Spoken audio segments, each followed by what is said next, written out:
Welcome into the Troop Center. I'm Cade Krackus, joined alongside head coach Doug Geiser. Coach, it's a great day to be an Eagle, am I right? Great day to be an Eagle. It's a culmination of about almost a year's worth of recruiting, and let's find out who we got today. No doubt about it. And last year was the first time we did this signing day live, so it's pretty much year 2 of signing day live. But hey, it's always great to refresh the audience on what we've got on slate for us, and we've got a long list of activities to cover, a long list of players that have committed, and then a ton of other things to talk about, including recapping the 2025 campaign. But when you look at just this year at large, Coach, what comes to mind when you reflect on 2025 and the current state of the Ashland University football team? Probably how much we're going to be losing with that graduating senior class. I mean, we've been around for 105 years, but they still accomplished a lot of firsts, which is that's a lot to ask for after 105 years of getting positive firsts. So, anywhere from playing that group graduating playing 50 games, the most games in school history in a 4-year period. They were 38-12 in a 4-year period. That tied for the most with I think it was 2014 to 2017. Oh wow! They were the first program in school history to go to the playoffs 3 out of 4 years, and they went to the postseason all 4, winning the first bowl game in school history. So a lot of superlatives with that group. They had of the 4 playoff wins in school history, they had 3 of them in the last 4 years as well. So we're going to miss that group. They left quite a legacy, but they have challenged the returners to surpass them, and so. I really want to hopefully this class we're bringing in will help us make that jump. Yeah, and speaking about this class, we're going to dive in depth more on them in the next segment here in just a few moments, but kind of giving the audience a bit of a general outlook. What does this class look like? What is the consistency of them? Is a lot of offense, a lot of defense, good mix? What's that look like? It's a really good mix. It's a really good mix of offense and defense, and to coin a phrase, it's kind of you stay about your knitting. You're always going to take every position if you have good players. That's kind of in the age of the transfer portal. That's kind of how it's changed recruiting. You can't just spot recruit and, hey, I need this position or that position. I won't look at this one this year. Yeah, I tell the coaches, hey, if you got a scholarship-worthy player in your area, we need to recruit him because you never know when somebody might be leaving. Yeah, no doubt about it. Well, we've got a lot on slate, Coach, so let's just dive right into it. We'll be back here in just a few moments. You don't want to miss out on what's to come here on our Ashland University Football Signing Day Live 2026.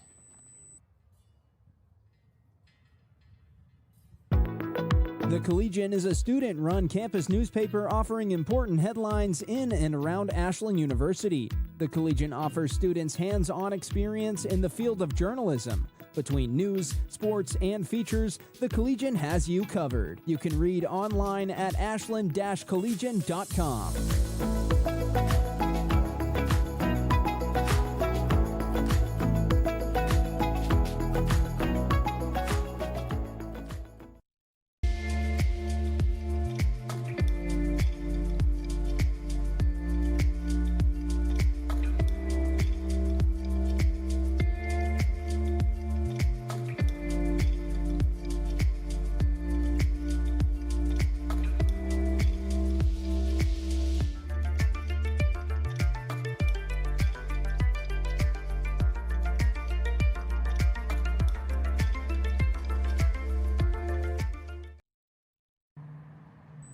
Welcome back to the Ashland University Football Signing Day Live 2026 edition. I'm Cade Krackus, joined back alongside head coach Doug Geiser. Coach, great to have you on here today. And in this first hour, we're going to stay focused on the offensive end. Yep. And speaking about some of the guys that are coming to the program, what do we look like in terms of the offensive side of the ball? Well, we always start with the guys up front, and we graduated 4 offensive linemen that were in the 2 deep. And so you want to replenish the coffers, so to speak, with that. So we end up signing 4 scholarship offensive linemen, and we think they all have a really good chance of being great players for us. And we signed a handful of walk-ons as well that we think have a chance to earn and be able to help us in the future. I mean, if you want to talk specific names, I don't know if you want to go into it at this point. Yeah, we definitely can. One of the first commit in the class overall was a tackle from Toledo Central Catholic, Braylon Whitney, and he called and committed before training camp started, he started. So he was wanting to get the decision out of the way, and he felt good about AU. And we've had a great legacy of Central Catholic linemen here. Nehemiah Cannon was the last one we've had, and Nehemiah was a 4-year starter and a 3-year all-conference player. So I challenged Braylon to, hey, the legacy he's left is pretty high. So that's what we're expecting from you. And then the second in that group to commit to us actually has ties to myself, Jackson Goodspeed from Elyria. Okay. We've had good success with Elyria in the past as well. Defensive end Darius Atley now playing for us. Before that, Damon Stewart was a 3-year starter for us in the offensive line. So Jackson, was a starter there. Ties to Ashland. Ronnie Shaw, former AU player, was his offensive line coach up until his senior year. But going back even further, his father, Greg, was a scholarship lineman at the University of Akron. And Greg was there when we came in with Coach Owens back in 1995. And so it kind of comes full circle. It makes me feel really old that now we're recruiting Greg's son, Jackson. We're really excited for Jackson as well. And then you look at Braylon Parker from Powerhouse in Akron Hoban. And Braylon played all over the offensive line. He played all 5 positions, reminding me a little bit when I was watching him on his tape and in person, a little bit of Samson Hairston. Okay. Who was a 4-year starter for us from Cincinnati Princeton. Very similar to Samson, and Samson was a great player for us, and I think Braylon has a chance to be in that same vein. And then the last one was a recent commit for us was Brock Anderson from Castle, Indiana, which I've never heard of. You probably haven't either, but it's a Coach Cordell special. He found him down in the southern tip of Indiana, and really good player, and we're happy to add him to the mix as well, as far as scholarship linemen there. So the class started there on the offensive side of the ball. And then you look next at the quarterback position. We graduated starting quarterback, and we only had 2 scholarship quarterbacks on campus here when we started this semester. So the goal was to sign 2. We wanted preferably like one guy from the portal, get some experience in here as well, and then also a high school guy to develop. And so we got one of each. Brady Ford, who was at Eastern Illinois, transferred to us and is in school right now. Oh, wow. He was the guy we had recruited very hard last year and was at the top of our board. And so we're bringing him into the mix, and he'll compete this spring with Drew Novak. And we're really high on Drew, so that should be a very heated competition in addition to Tom Chaney's on campus and Darrell Shumpert's on campus, so it'll be a very heated battle. And then we were fortunate enough, another AU tie in recruiting here, Coy Hammock from St. John's Jesuit in Toledo. Their new head coach is AU legend Joe Horn. And so they were down here for team camp in the summer, had a chance to watch Coy, and then put up a tremendous season as well. He's a 3-sport guy, basketball, baseball, and we're really happy and really excited for his future. Yeah. You look at receiver, we graduated 2 receivers, and we've signed 1 so far. We might go back and sign 1 at the end of the spring, possibly looking to add an older guy. But Andrew McKnight from Copley, and really good friends, former teammates of Luke Brenner and the Brenners. Okay, so you got a little bit of tie right there. And then you look at running back, we have kind of a do-everything type of a player from Green High School by the name of Evan Reed. And Evan, I credit him with this. He was so talented. His head coach likes to run the empty system, no backs. Mm-hmm. He actually put them back in the backfield because of Evan. That's how good he was as a running back. But he's also good on the flank as a slot receiver. So we're really happy to get Evan as well with that group. So we're excited with that group. We're excited with that group coming in the offensive side, kind of replenishing things. We're adding a tight end and as well. We haven't quite got the papers back yet. I almost said his name here. Would got us in trouble. Can't do that. But Brock Kenny's graduating, so we got to replenish there as well. But so we're excited with the offensive side so far. Yeah, and first, before I kind of dive into some more nitty-gritty questions, how are you able to remember all these players? Obviously as the head coach, you're kind of token to know everybody. But I feel like you probably sat there in the mirror and recited all this because it flew off the tongue pretty easy. I didn't that. I prepared earlier today, obviously. But you see tape on all these guys too. Yeah. And also, I've been in correspondence with a lot of these guys from early in the summer. A lot of these guys were guys we offered early. And so there was a lot of, between phone calls and texts and notes and whatnot, I know them, they know me. And so they've been hearing from me for, over 6 months, some of 8 months at this point. So there's a relationship there, and you tend to think about, okay, who we losing? Who he's coming in to replace him. So I don't know. Maybe I got a photographic memory too. I don't know. Maybe. Who knows? Yeah. Who knows? And kind of looking at the nitty-gritty side of things, you mentioned a lot of offensive linemen and a lot of guys up front. Yeah. What's the reason for replacing that more than I feel like maybe the other position groups? Well, first of all, you play with 5 every single play. Yeah. Okay. Of the 11 guys on the field on offense, 5 are offensive linemen, and sometimes we play with 6, as you know. Mm-hmm. So you always want to have guys developing there. You don't want to have to play early and play young guys unless they are really developed physically at that point. Like Nico Tracek started for us as a true freshman. He was ready physically, mentally, and emotionally. Not all the times are they like that. Okay. Plus, also in this age of the transfer portal, when the big schools come down and poach from the smaller schools, that's usually the first place they're looking is the offensive line and defensive tackle. So I don't want to get in a situation where we're caught with our pants down, so to speak, and not have ready backups to go in if somebody would decide to leave or to get poached. So it's just a personal philosophy of mine. We've always got to have offensive linemen. That's been a great tradition here at AU for many moons. And we want to continue that because that's going to allow us to get the things done we need to get done. And I think when you take a look back at the 2025 season, one thing that kind of stands out to just the average Joe who's watching the team is there were a lot of freshmen on the offensive side of the ball that ended up getting time this year. Yeah. Is that kind of a marketable factor for saying, hey, I mean, you come here, you're going to be competing for those starting spots on the offense? Well, it confirms that, hey, well, we're going to play the best guys. We're not just going to play the older guys. I mean, if you come in and you show you're one of the best guys, you need to be on the field, you're going to play. Whether you're a true freshman or whether you're a third-year guy or a fifth-year senior, so it kind of adds confirmation that they can see that in recruiting as well.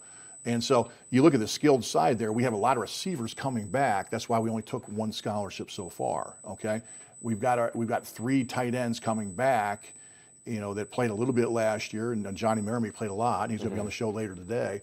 At tailback, we have our top 4 back. Yeah. But Evan was such a good player, we were going to take him anyway, just because he's such a good football player, and he'll add to the competition in the room.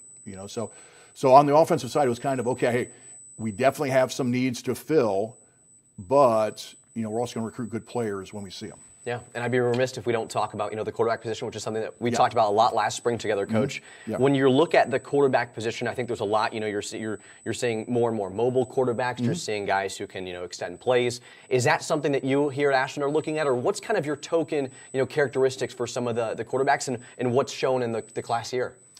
Well, I think one thing that always catches my eye. I mean, you can look arm strength, but it's not really arm strength. Okay, it's accuracy, it's decision making. Those things mean something more than anything else. Would you like to be mobile nowadays? Absolutely, but it's not a death knell. You look at Trevor Bazinski, and had a heck of a career, as a 2-year starter for us, and he wasn't necessarily a runner per se. Okay, you look at Cam was very mobile. Okay, you go back to Travis Tarnowski, tremendous arm. He could run just enough just to keep you honest. Okay, Taylor Housewright was a decent runner. So it depends on that. But, more than anything else, the thing that really catches my eye is I want a quarterback from a winning team and a winning program, or a guy that has helped turn a program around. You look at somebody like Cameron Blair, from Sandy Valley. Cameron was a 4-year starter there. And before he was there, they never really thought about going to the playoffs. After he left, and they still having feeling a bump of this 5 years later, they expect to go to the playoffs. He totally turned the trajectory of the program. You look at Travis Tarnowski at North Royalton, turned the trajectory of the program when he was there. Okay, so you look at Drew Novak, same thing down in Western Brown. Brady Ford up at Whitmer. He carried on the great tradition there. But you like a quarterback that can raise the level of their team from just what it was beforehand, and that's why that's probably one of the things that's almost like a secret sauce thing that I always look for, and I don't want a guy from a losing program. Yeah, no, totally understand that. Well, we've got a lot more to talk about on the offensive end and just this team at large in the 2026 class. But for now, we're going to step aside, join you back here soon, and myself and Coach Guys will be joined by Coach Orsini coming up next. Stay tuned. You're watching Signing Day Live 2026.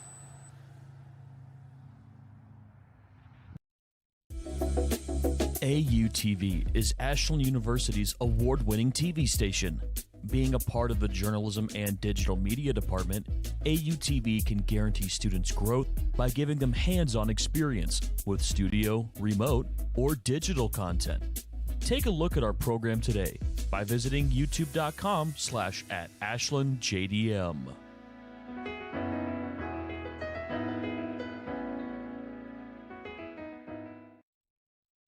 WRDL is Ashland University's award-winning student-run radio station, supporting the Journalism and Digital Media Department at Ashland University. WRDL features the best music, local news, sports, and information, celebrating more than 60 years of award-winning college radio. More music, more you. WRDL. The Collegian is a student-run campus newspaper offering important headlines in and around Ashland University. The Collegian offers students hands-on experience in the field of journalism. Between news, sports, and features, the Collegian has you covered. You can read online at ashland-collegian.com.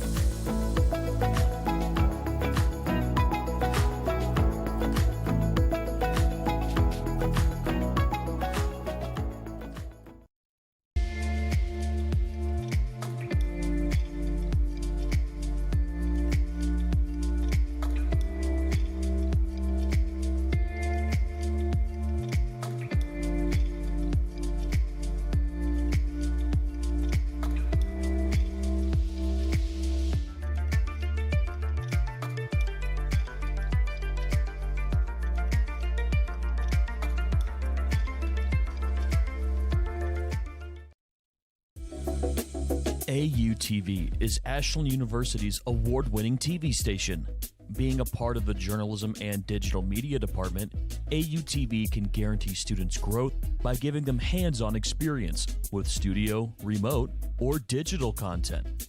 Take a look at our program today by visiting youtube.com/@AshlandJDM.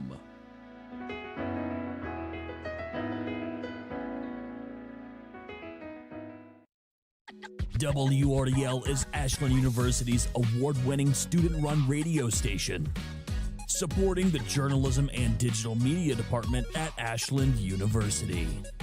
WRDL features the best music, local news, sports, and information, celebrating more than 60 years of award-winning college radio. More music, more you. WRDL.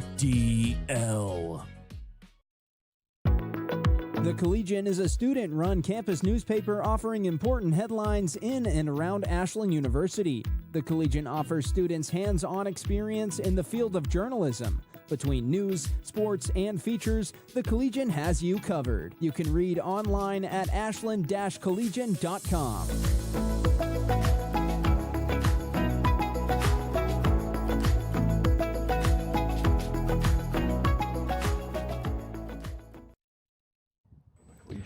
Welcome back to the Ashland University Football Signing Day Live 2026 edition. I'm Cade Krakus alongside Coach Geiser, and in between us, sandwiched right in the middle here, is Coach Orsini. And Coach, first and foremost, kind of what's your role and what's your involvement in Signing Day? Yeah, it's a little role right now. Being recruiting coordinator, it's a great day always, right? Like this is the future Eagles that are going to come win championships for us. So it's a great day. You know, I get here early in the morning with Dusty and Tim and all the people that help us today, and we're just kind of making sure everything is ran smoothly, all the paperwork's in, and all these Eagles are getting ready to sign up. So yeah, and you look at the process of recruiting. For you, when did you start looking at this 2026 class? When did you start building it and saying, hey, we got to look at these groups and whatnot? Yeah, so I mean, our planning, I think, sides of the ball, we always look a couple years out.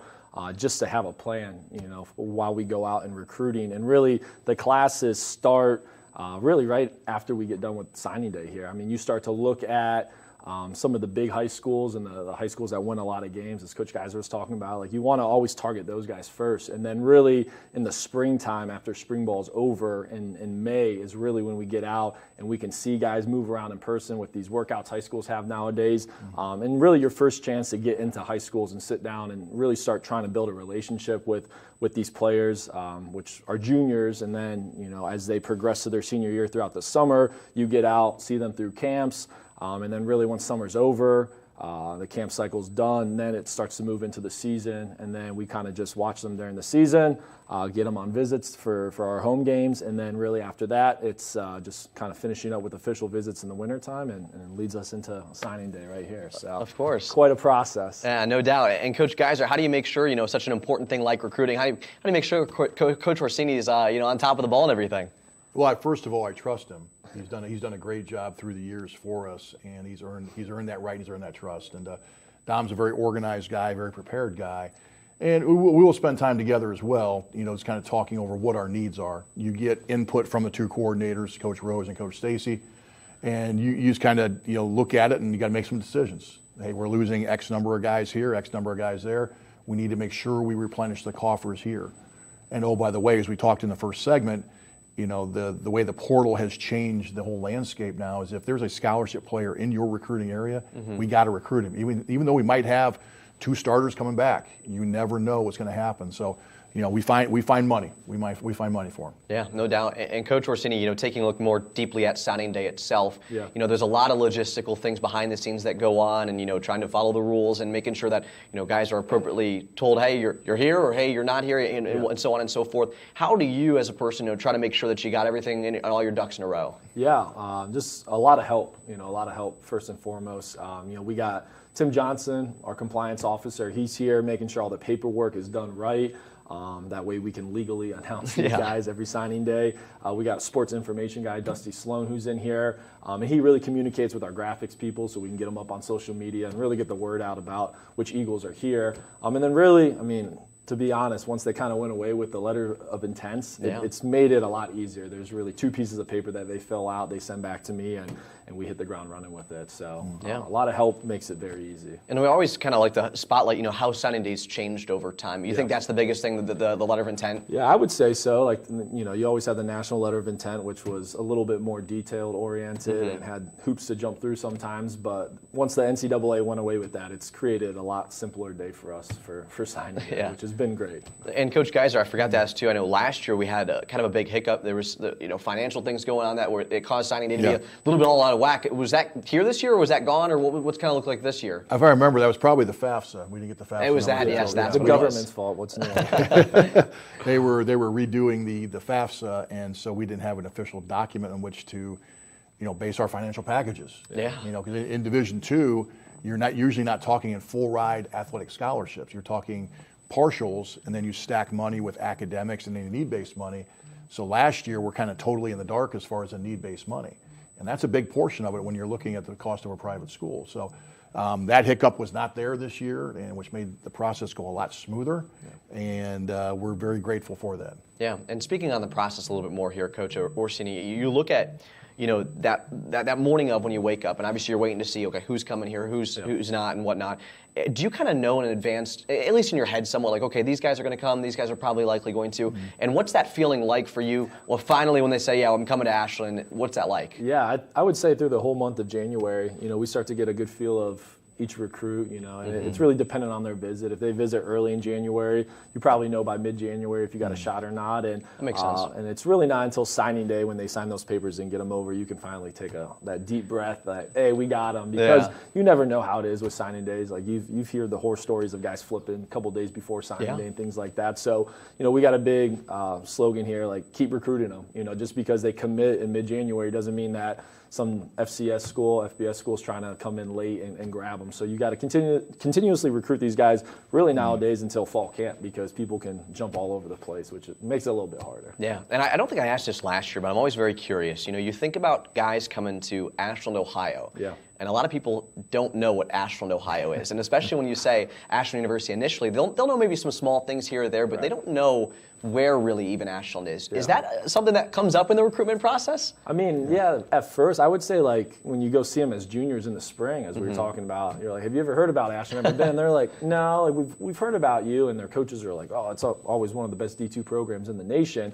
But it's kind of nice because when they do come here, they see all of our beautiful facilities, meet the people, and I think it creates this wow factor, when you come to Ashland, because we have a lot to provide. We're not just this small city. We're a small city, but we create champions here, and we got great academics across the street as well. So, it's a little bit of a fight, but once they get here, it makes it a lot easier. Yeah, of course. And this first hour is kind of built on the offensive side of the ball. So before we had to break, just kind of your thoughts on the offensive side and the guys that you've got so far. Yeah, no, I thought Coach Geiser did a great job explaining kind of the details of those guys, but overall, you're replacing some skill guys, which was big, but like he said, always up front. You always want to start up front, and I thought Coach Geiser, Coach Cordell did a great job once again this year, continuously replenishing that O-line group, because it all starts in the trenches. So they did a great job with that. No doubt. Well, Coach Orsini, thanks for your time today. I appreciate it. Thank you. Yeah, thank you. We'll step aside, join you back here soon. We've got player interviews coming here soon as we continue with Signing Day 2026 of the Ashland University football program.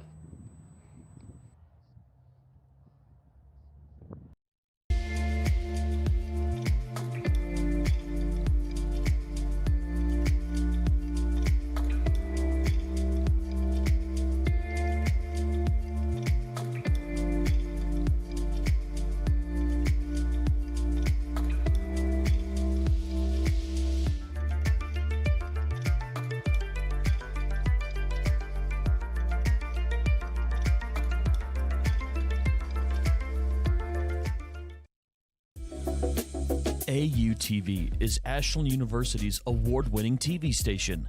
Being a part of the Journalism and Digital Media Department, AUTV can guarantee students growth by giving them hands-on experience with studio, remote, or digital content. Take a look at our program today by visiting youtube.com/@AshlandJDM.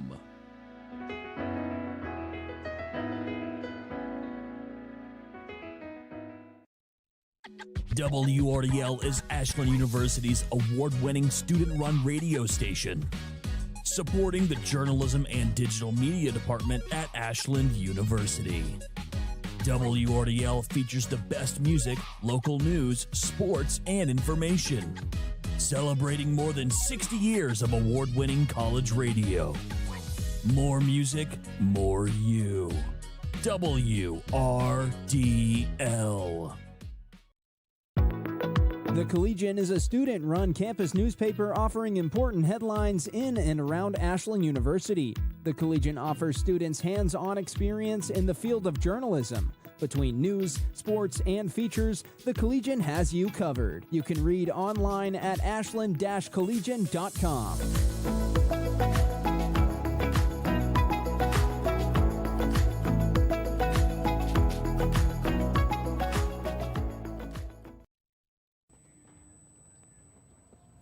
Welcome back to the Ashland University Football Signing Day live broadcast. I'm Cade Krackester alongside Coach Geiser and now Caden Riddle. Caden, thanks for joining us. Thanks for having me. Yeah, it's good to have you on here. And for starters, 2025, a great year for you, a great year for the team. Going into this spring part of the year now, what's your mindset like? First year here with Ashland University and the program at large.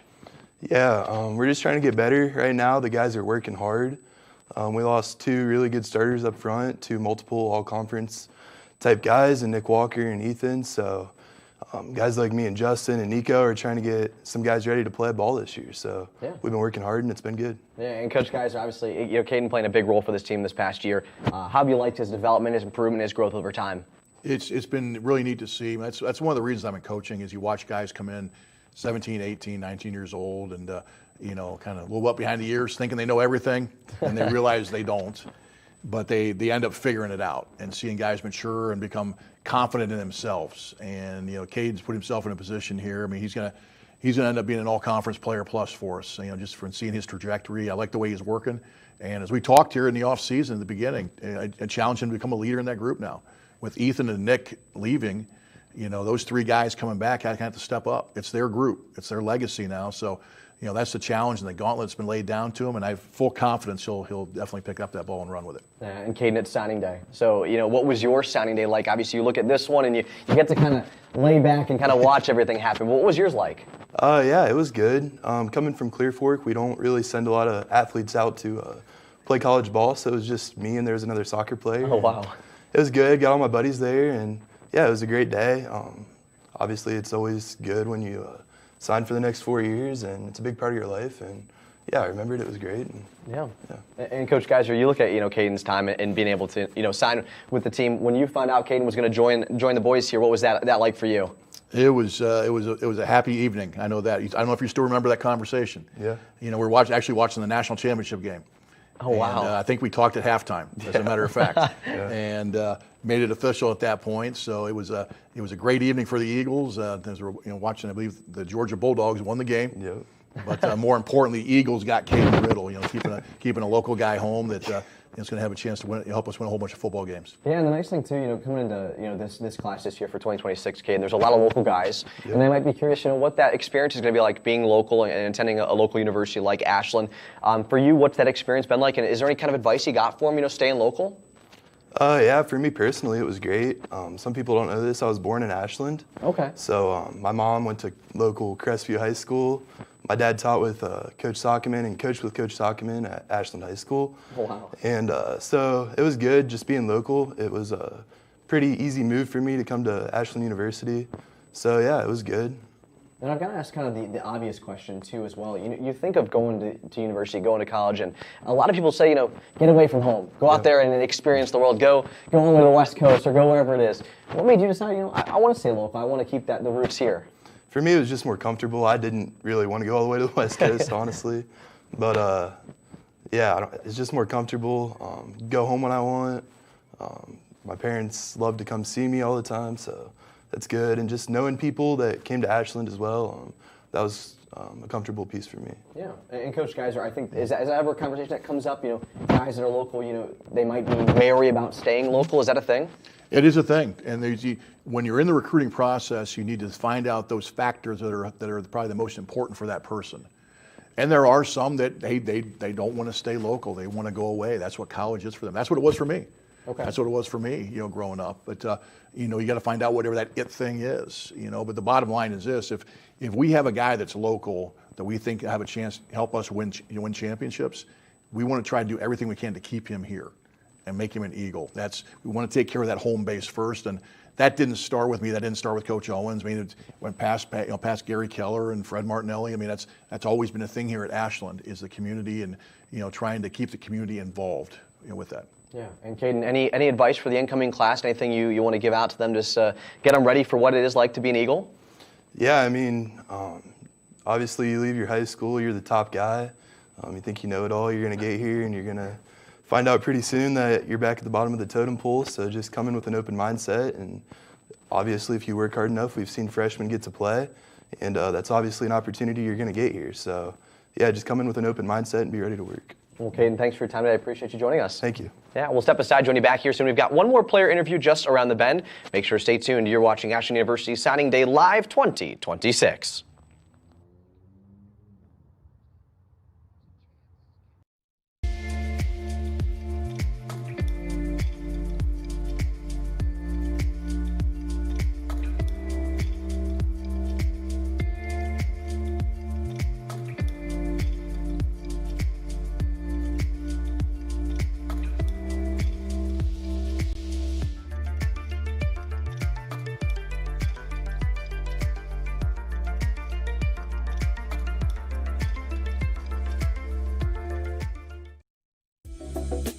AUTV is Ashland University's award-winning TV station.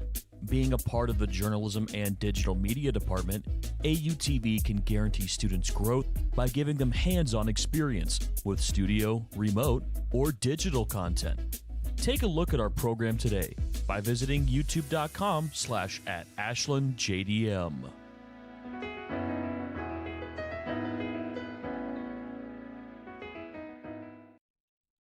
WRDL is Ashland University's award-winning student-run radio station, supporting the Journalism and Digital Media Department at Ashland University. WRDL features the best music, local news, sports, and information, celebrating more than 60 years of award-winning college radio. More music, more you. WRDL. The Collegian is a student-run campus newspaper offering important headlines in and around Ashland University. The Collegian offers students hands-on experience in the field of journalism. Between news, sports, and features, the Collegian has you covered. You can read online at ashland-collegian.com.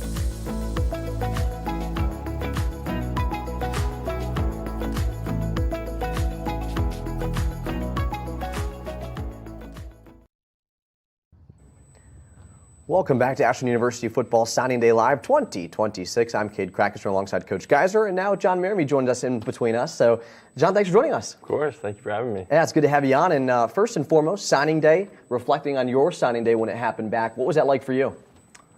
I mean, it's already been 2 years. It was a great experience. You know, I wanted to find a place that felt like home. And, I mean, in my high school experience, I didn't really have a place that, my coaches made me feel like home, so I really was looking for that, and Ashland had me feeling like that, and so that's why I chose Ashland. Yeah, and Coach Geiser, we always got to ask about it. What was your thoughts when you found out that John here was going to be joining the program?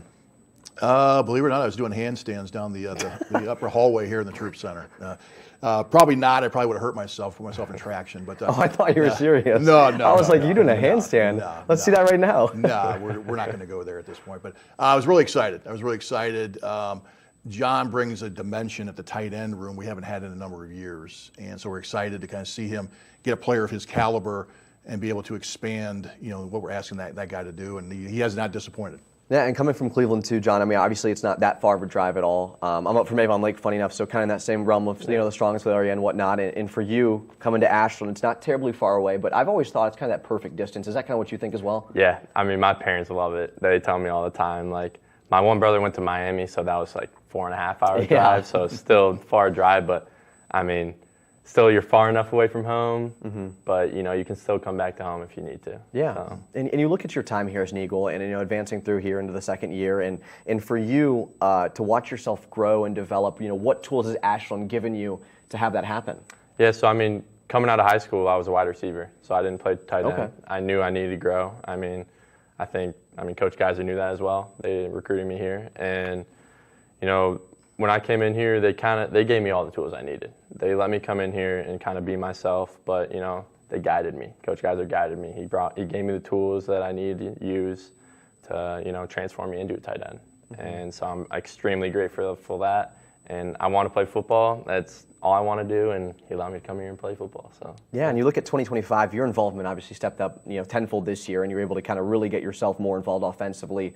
You look at the pass catching side, but also the blocking and whatnot. For you, what makes a tight end special? You're looking at kids that are potentially coming in here to Ashland. What makes that role so special on the offense? I mean, the tight end position, it goes up there with a quarterback. You need to know everything. Yeah, as a wide receiver, you need to know the run plays, but you just kind of need to run out there and block a little bit. But as a tight end, you really need to know what you're doing with the O-line, specific steps, and in the pass game, you really need to know what you're doing too. So coming in here, learning the entire playbook, it was a lot, but I enjoyed it, and now kind of having that, having all the plays under my belt and kind of understanding the offense and the playbook, it's helped me grow. Tremendously. Yeah, and you look at the tight end room and maybe even just the rest of the offense at large. Anyone out there specifically who was able to take you kind of under their wing in the first roughly year or two or so? Of course, Brock Henney. I mean, he's my dude. I mean, he came in here, he brought me under his wing, and he taught me the offense. He kind of came. He was very familiar where I came from. He came as a wide receiver too, so he knew what it was going to take, and he brought me under his wing like an older brother, and I'm very grateful for him. And also fullback Colin Relmanowski, they both brought me under their wing, honestly. And so I had two great leaders, and so now it's my turn to kind of be that for the younger kids under me as well. Yeah, and Coach Geiser, oftentimes I'm curious to always hear about the mentorship side of things, and how joyful does it make you feel knowing that there's so many guys across the board that have always been able to kind of take people under their wing and help make them into who they are. It's kind of the expectation, and we really teach that, as a matter of fact. That starts from day one of training camp. And, we challenge the older guys, the returning guys, whether you've played or not, to look out for the younger guys. It's part of your giving back. I did that when I coached the offensive line, and Jim has continued that with that. But I see it across the team, really. I see it across the team, but it's something that we definitely encourage. It helps the chemistry, it helps the camaraderie. Your trust that you build up, and it also gives a young guy somebody you can go to that's not a coach. He might feel more comfortable talking to John as opposed to me. John speaks his language maybe better than I do. So whatever it takes to help their growth and their assimilation into the program. But to answer your question, yeah, it makes me feel great about it because that really works at the fabric of our team, and that's usually been one of our secret sauces. Yeah, and John, when you kind of look at this class, what's your mission, your goal with them coming in? Like, how do you hope to make sure that you kind of serve as almost that role model for them and take them under your wing and make sure that this class coming in is able to follow in your footsteps and those above you as well? Yeah, kind of thing that keeps coming in my head is what our defensive coach said last year, Coach Rose. He said, reload, improve, and repeat. And I think this year, looking back on last year, where we ended, we know who we're chasing, and we know what it's going to take. And so we're trying to take that extra step to go from good to great. And so this class coming in, it's our job as the older guys to really get them to understand where we're trying to go and where we're trying to get to. Of course. And so, I think that's the biggest thing for us as well. Well, John, I appreciate your time today. Thank you. Yeah. Of course, thank you. Yeah. We'll step aside, join you back here soon. We've got plenty more segments to come here on the Ashland University Football Signing Day Live 2026.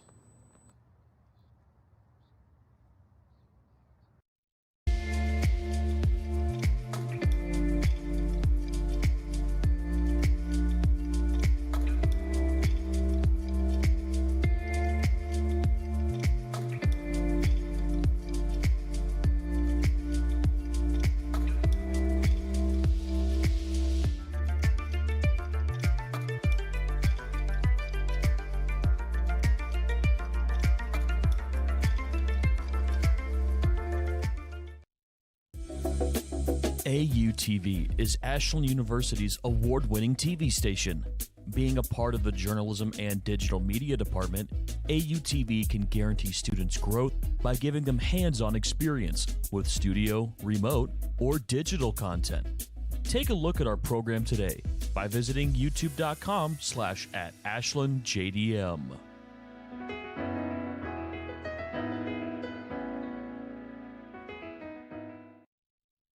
WRDL is Ashland University's award-winning student-run radio station, supporting the Journalism and Digital Media Department at Ashland University. WRDL features the best music, local news, sports, and information, celebrating more than 60 years of award-winning college radio. More music, more you. WRDL. The Collegian is a student-run campus newspaper offering important headlines in and around Ashland University. The Collegian offers students hands-on experience in the field of journalism. Between news, sports, and features, the Collegian has you covered. You can read online at ashland-collegian.com.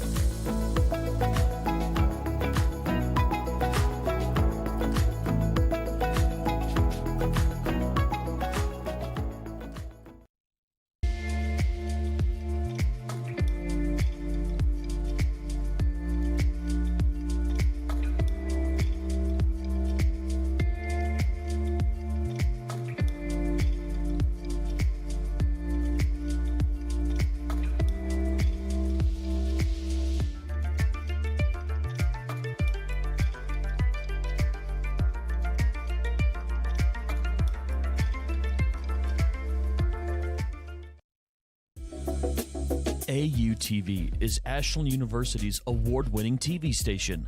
Being a part of the Journalism and Digital Media Department, AUTV can guarantee students growth by giving them hands-on experience with studio, remote, or digital content. Take a look at our program today by visiting youtube.com/@AshlandJDM.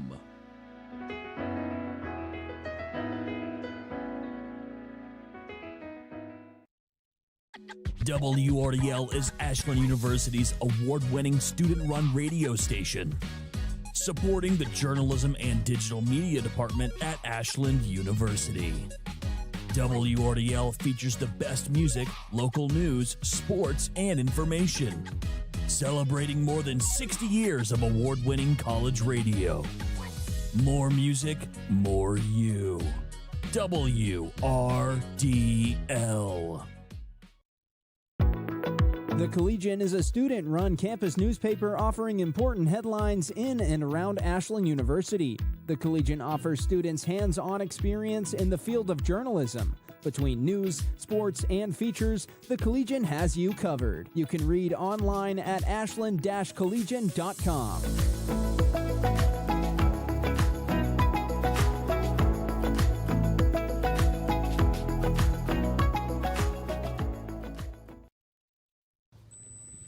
Welcome back to the Ashland University Football Signing Day Live 2026 edition. I'm Cade Crackus, joined back alongside Coach Geiser. And Coach, it's down to the back half of your hour one. We're smooth sailing through it. I didn't realize we've been going that long so already, man. It's just a nice conversation. You make this job very easy. Oh, well, I appreciate that. And you as well, Coach. But a funny thing, before we kind of dive into this segment, we talked about this last year. It felt like we were at the end of hour two, and it felt like we were still in the first hour. Yeah. Last year it just flew on by, and it's because there's just so much to talk about. Signing Day is such a special day, and the day at large, obviously, just goes by really quickly. A lot to celebrate. A lot to celebrate as you're bringing the next group of Eagles into our team, and that's an exciting time for them and for us. And so just a great day to celebrate Ashland football, as we talked about before. Yeah, and speaking about Ashland football, the Ashland man legacies, that's kind of all what we're going to be talking about here in this segment. And just to start things off, we talk about the Ashland man. We talk about what that means.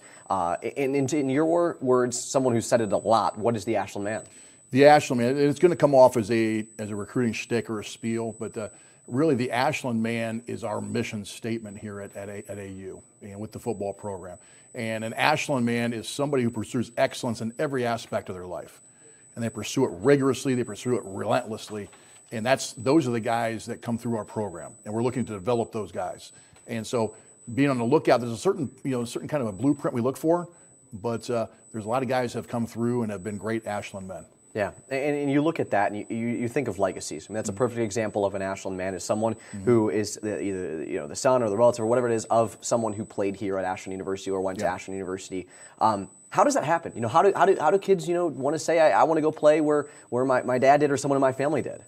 Well, first things first. I mean, if you want to talk of in terms of business, it means you're getting return business, which means there must have been something that happened right with the first person to come through, and so. We've had a lot of return business, so to speak, through the years. Brothers of, cousins of. I think the first thing that comes to mind are the Brenners. Yeah. Way back when, Tommy Brenner was the first guy that I signed to that class, or in that family, I should say.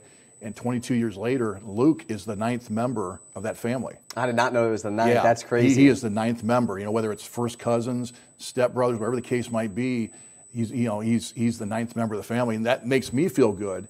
That we must have been doing something right by that family, that they felt comfortable wanting to have cousins here, family here, sons of, whatever the case might be. So, on the team right now, Tyler Sauter, son of Scott, who's going to be on the second hour. He's a legacy of Scott, and Scott was a tremendous player here. And so it makes us feel good. I think it's something special we can do at Ashland of really recruiting legacies, because there's something they know about the program already innately, and a certain love of the program. Yeah, and I've got to ask too, Coach, it's kind of in relation to the question I asked you earlier about staying close to home, but it's that similar aspect of it. How do you make sure, not make sure, I guess, but make sure kids understand that, being a legacy isn't a bad thing. Following in footsteps isn't a bad thing. Not everyone has to go out there and pave their own road and dig through the mud to get to that next step. You can follow in the footsteps of the people before you, and it can still be a great legacy. Yeah, absolutely. Well, the one thing we do, as I look at it, other legacies on this team. We had Hunter Kaleo, with his grandfather, and had actually a great family legacy, with the Camps. Currently, DJ Harvey, son of DeJuan Harvey, and nephew of Chris Harvey. The one thing we really stress, though, in recruiting guys that have ties to the program by family, is making them realize we're recruiting you because of you, not because of who you're related to. Okay, that's great. Okay? I think it's really, really important that you emphasize that. You're not getting an offer because you're the brother of so-and-so, the son of so-and-so. You're receiving this offer because you're good enough. We think you're good enough. The thing that you being a legacy adds to us and makes us feel good about, we know how you were raised.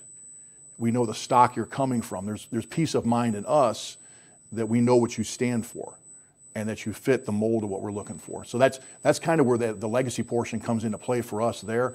And it's just a neat story to recruit to and to talk about after the fact. Yeah, and I don't know if we mentioned it, the legacies that are going to be joining the program this year, but those legacies, and what was that process like of bringing them to Ashland? Yeah, I mean, there's 3 guys that are joining the team this year that have a legacy to Ashland. The first of that group to commit was Nicholas Toth. He's the 4th. And now, his father didn't go to school here, but I coached with his father back in 07 and 08. And Nick is still in college football, and so it's neat to be able to bring Nicky back and add him to the team here, because he wasn't even, I don't think he was even born when his dad was coaching here, and when he was here with his mom Jen.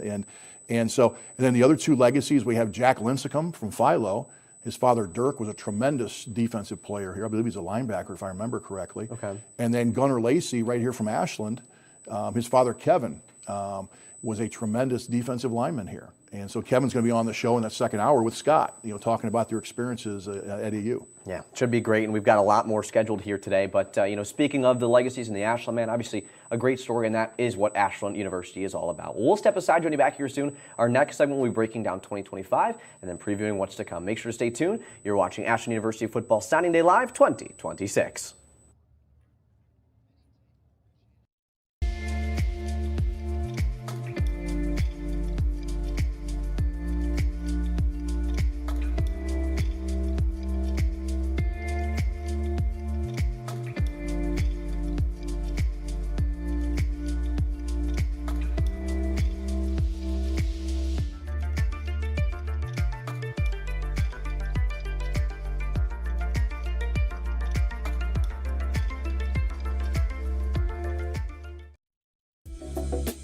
AUTV is Ashland University's award-winning TV station.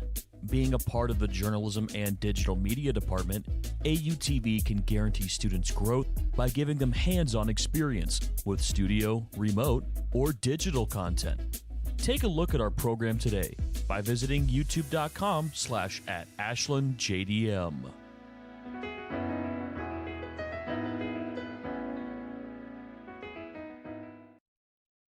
WRDL is Ashland University's award-winning student-run radio station, supporting the Journalism and Digital Media Department at Ashland University.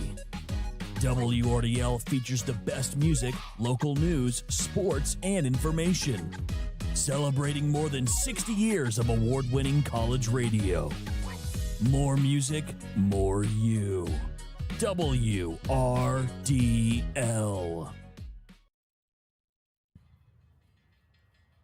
Welcome back to Ashland University Football Signing Day Live 2026. I'm Cade Krakenster alongside Coach Geiser. Coach, it's a good time to talk about 2025, recapping that and everything that really had, including that graduating class. For starters, you think of 2025, what comes to mind for you?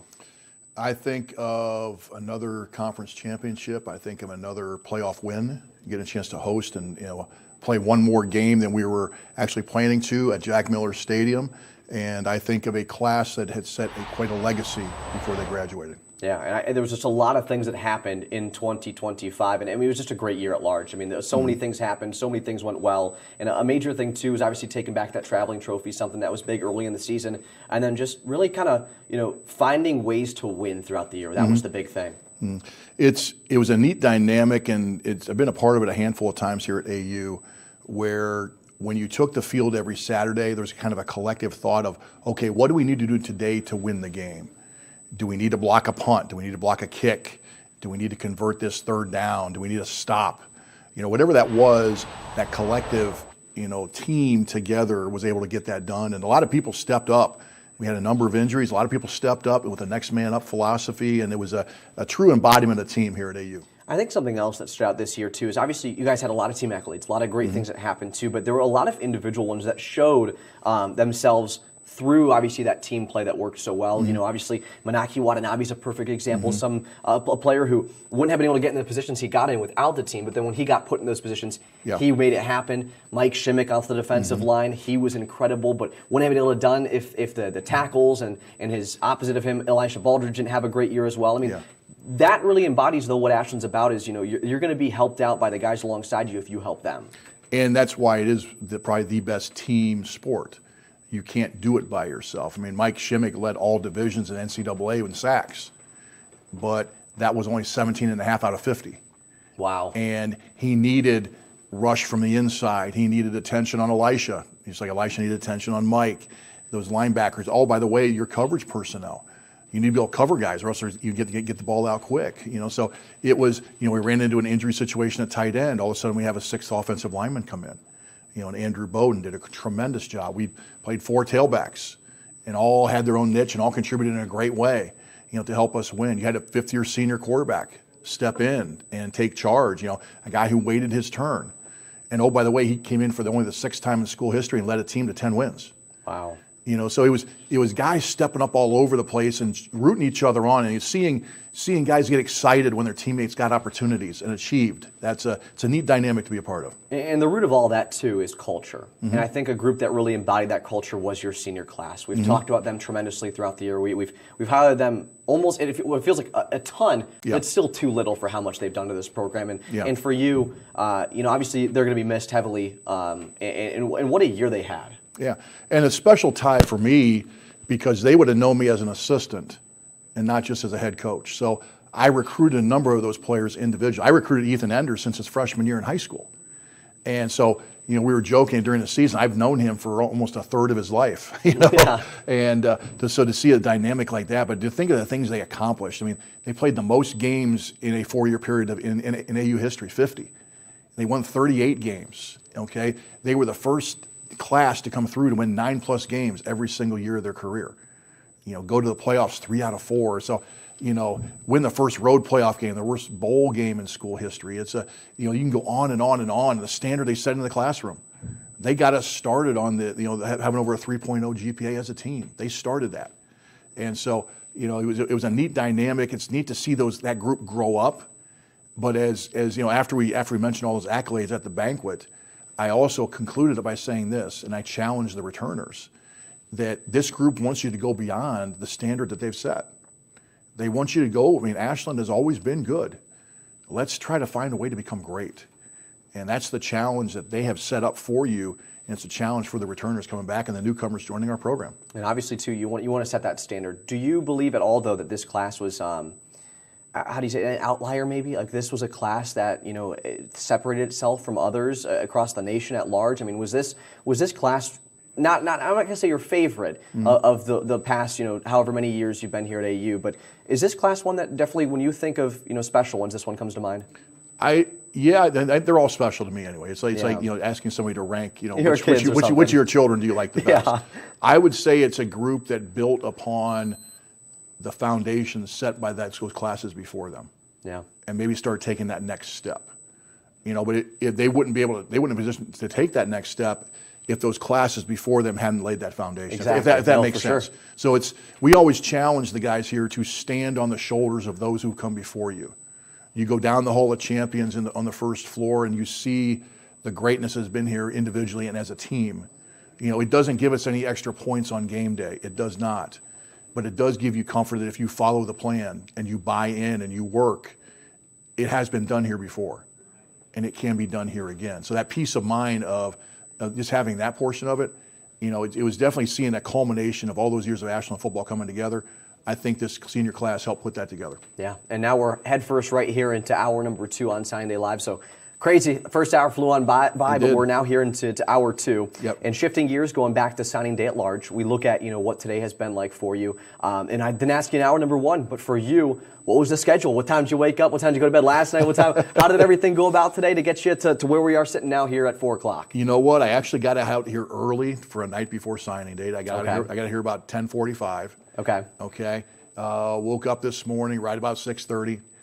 So nothing crazy. Yeah. And then get a couple things done and come on in and see what Dom has got done at that point and how much farther we've gone. And so it's nice to have good assistants that have been through it. They know the drill. They don't need you looking over their shoulder for everything. They know how to get things done. And sometimes as a coach, you're kind of gravy trained on that as a head coach. Yeah, no doubt, Coach. And you look at things like this, though. I'd like to talk about this. Obviously, we did last year a little bit. You look at this live broadcast. You look at the website being up there. You look at the graphics. You look at all these different things. Why, though? What's the reason for doing all these extracurricular things?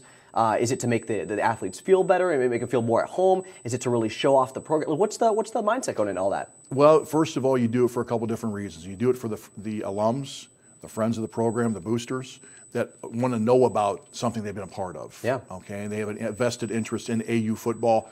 You want to give them the information, so they can feel still a part of that program. You do it for recruits to show off what this program is about. And as we've talked many times through the years, back when we first started 3 years ago, we want to make Ashland the big time.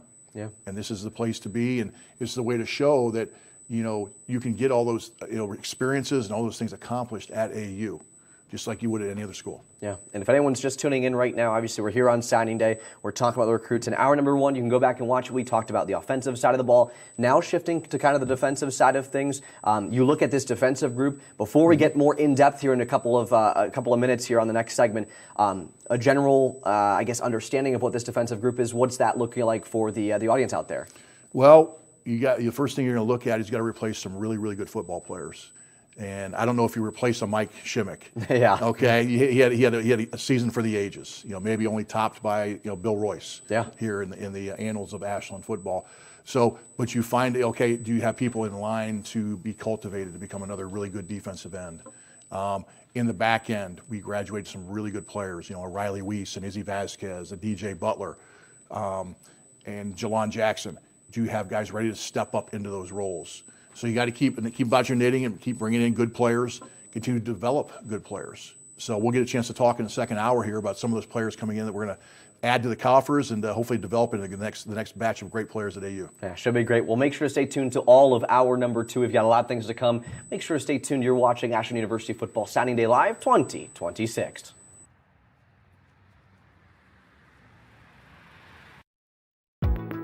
The Collegian is a student-run campus newspaper offering important headlines in and around Ashland University. The Collegian offers students hands-on experience in the field of journalism. Between news, sports, and features, the Collegian has you covered. You can read online at ashland-collegian.com.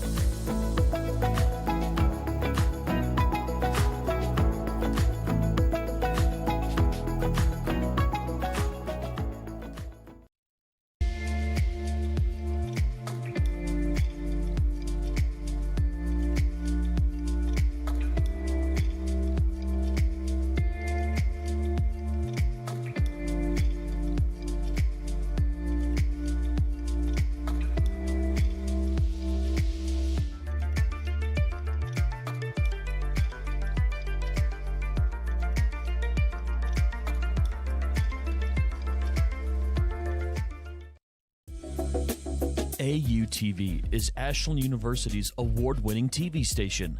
Being a part of the Journalism and Digital Media Department, AUTV can guarantee students growth by giving them hands-on experience with studio, remote, or digital content. Take a look at our program today by visiting youtube.com/@AshlandJDM.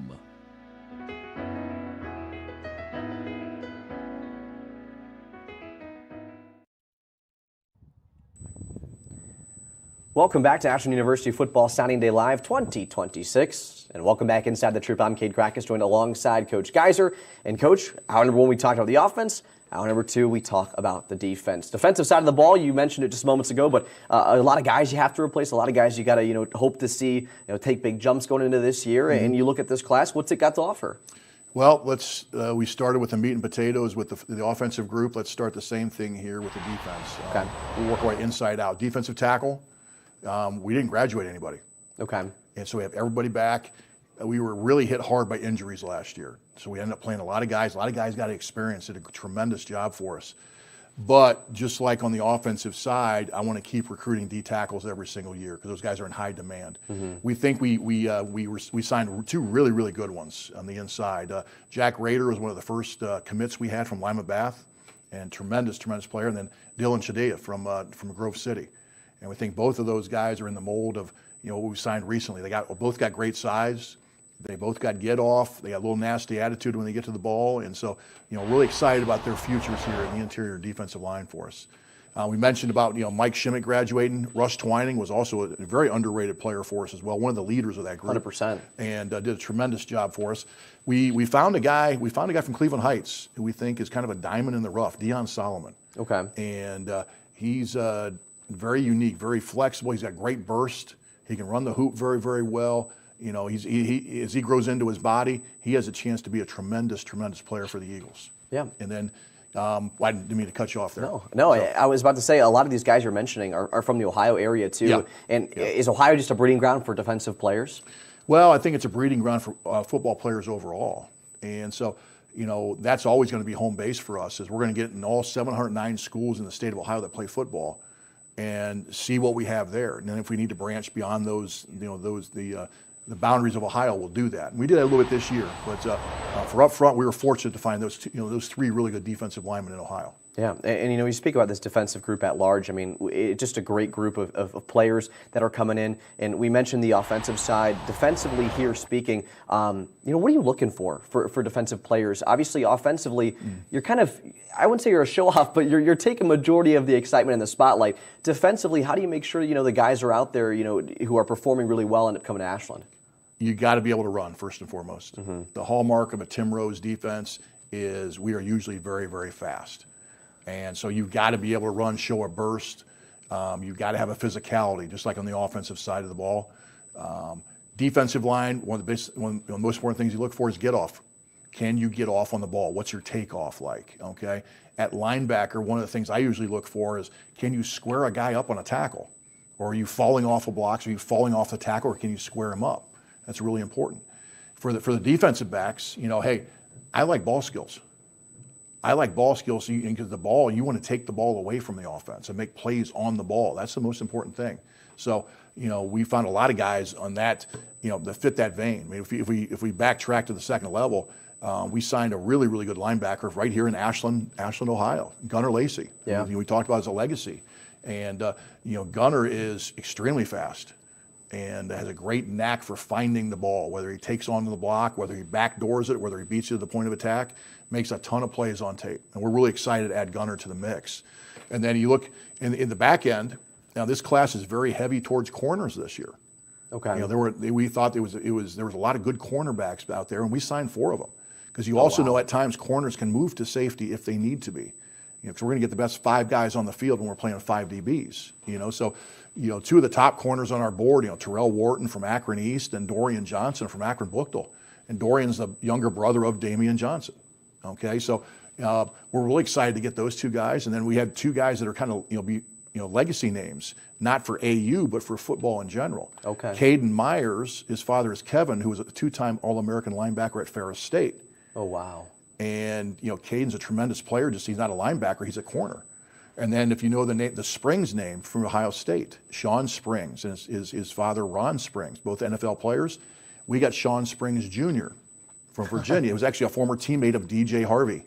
Interesting. And so we're adding Sean. He's a tremendous corner as well. So we're really excited about that corner group coming in that we signed. And then there was a safety from Harvest Prep. We got on late and were able to convince him to come to AU. We're starting to get a pipeline from Harvest Prep down in Canal Winchester. But Jackson Donovan is a ball hawk. He is a ball hawk. He was a tremendous receiver. Once again, tracks the ball very well at safety, and he's not afraid to get near the line of scrimmage to stick his hat in there to make the tackle. So we're really excited about that back end group as well, and we think we've really replenished the coffers very well on the defensive side of the ball. Yeah, no doubt. And the defensive side of the ball, very important for you guys. And I mentioned it in the first hour as well, but lots of freshmen get the chance to play in their first year. Defensively, I feel like that's obviously a perfect example to get involved as well, because guys are rotating in and out quickly. You got to, like you said, you got to be able to run. So if guys get gassed, guys get tired, you got to be able to. Hey, if you're going to be given a chance to go out there and play a snap or two, you got to take full advantage. Yeah, that's one of the hallmarks of a Tim Rose defense too. Is a lot of guys are going to play. I mean, if you're on the travel squad for an away trip as a defensive player, you're going to see action. You better prepare, and we're going to play a lot of guys. And I think where that kind of shows, in a good way, is when you do have injury and guys have to step up. They're not stepping in for the first time. They've already played. They know the drill. And so, I mean, if you look at late in the season, I believe the playoff game against Minnesota Duluth, Izzy Vasquez got dinged up. Yeah. Chaz Cole came in and there was no drop off. Incredible. And tremendous, and showed the type of player he is, and that's why we're excited for him going forward this next year. So kudos to Tim and his staff for really cultivating that depth, and we hope this next group can build on what we've done so far. Well, make sure to stay tuned to the rest of hour number 2. We've got a lot more things coming your way, including Coach Orsini coming on next to talk more about the intangibles and the personalities that come to Ashland University. Well, stay tuned. We've got more coming your way here on Signing Day Live 2026. WRDL is Ashland University's award-winning student-run radio station, supporting the journalism and digital media department at Ashland University.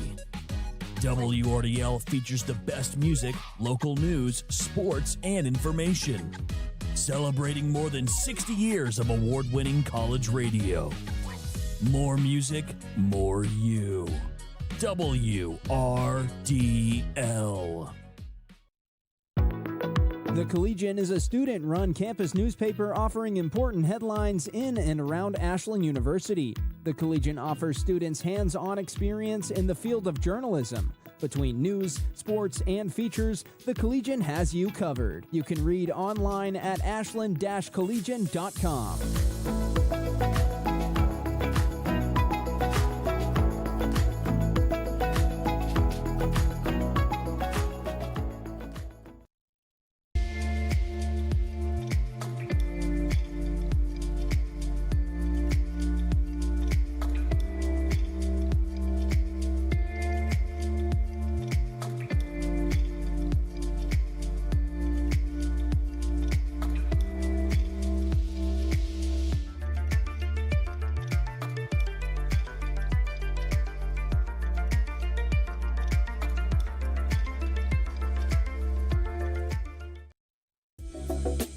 AUTV is Ashland University's award-winning TV station. Being a part of the Journalism and Digital Media Department, AUTV can guarantee students' growth by giving them hands-on experience with studio, remote, or digital content. Take a look at our program today by visiting youtube.com/@AshlandJDM.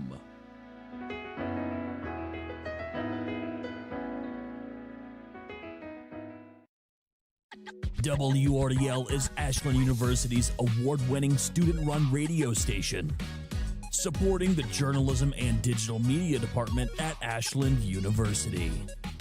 WRDL features the best music, local news, sports, and information, celebrating more than 60 years of award-winning college radio.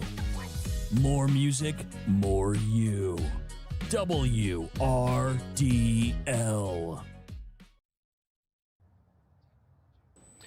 Welcome back to Ashland University Football Signing Day Live 2026. I'm Cade Krackester alongside Coach Geiser and Coach Orsini. Coach, thanks for joining us back again. Yes, sir. Glad to be back. That's good to have you back on here. And this time, more of a little bit of a human interest side. We talk about, the recruits, how good they are, the stats they're putting up, how, amazing of a player they are. But now let's talk more about the personalities and who they are behind, closed doors and off the field. What are you looking for, in conversations and, how they carry themselves on the sidelines, things like that? Yeah, I think overall we're looking for just a good person. You're around Ashland long enough, you realize Ashland is built off a lot of great people, So you want somebody who can come in, can be coachable, number one, but somebody that is going to be able to kind of be a self-starter too. Like, we can't hold their hands all throughout college. So you want to see a little bit of that maturity, but we also know as our job, like we're going to build them up a little bit better with maturity and becoming a man and all that stuff. But you do want somebody who isn't childish, that's going to come in and be a cancer to your team. Like, you look for all those red flags, and all of our guys that we bring in, I mean, if you've got a red flag, you're not going to make it here pretty much. But yeah, you want to be coachable, and you want to be somebody who's going to be a great teammate and help your other teammates grow.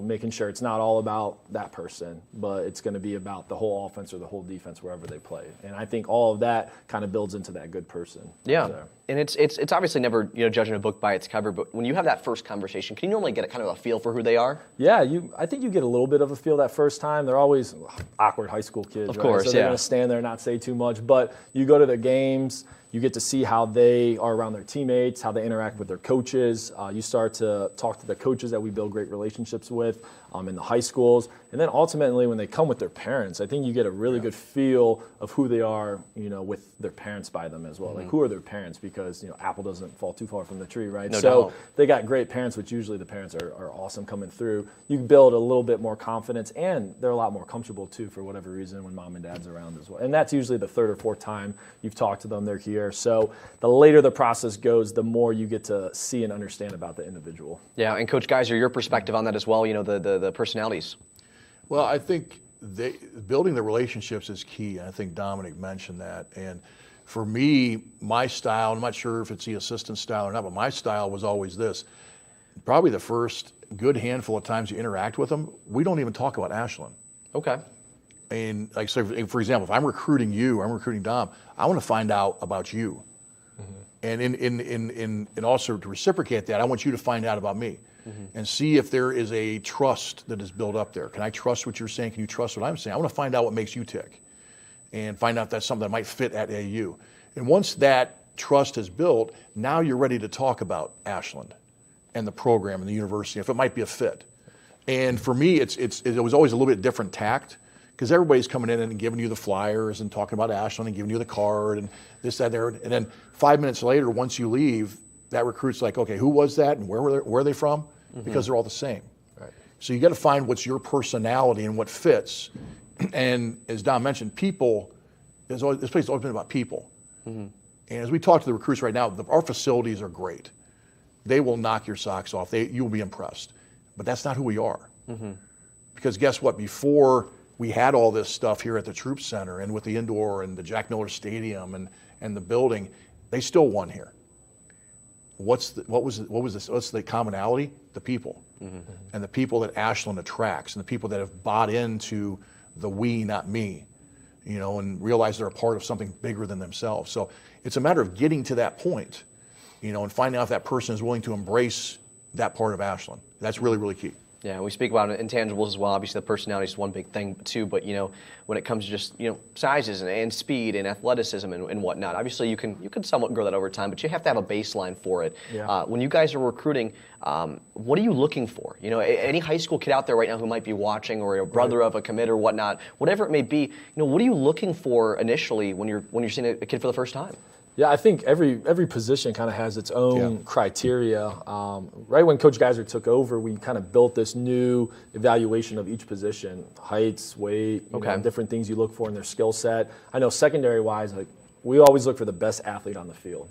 Because if you're not the best athlete on the field in high school, how are you going to compete with the best of the best in D2? So we're looking for the fastest guys, the quickest guys, best hips, fluidity and all that stuff as a DB. Up front, obviously, you're looking for size, strength, all that good stuff. Linebackers, physicality, fullbacks, physicality. So, again, every position is going to have just a little bit of a different criteria for them. Yeah, Coach Geiser, kind of same mindset there as well?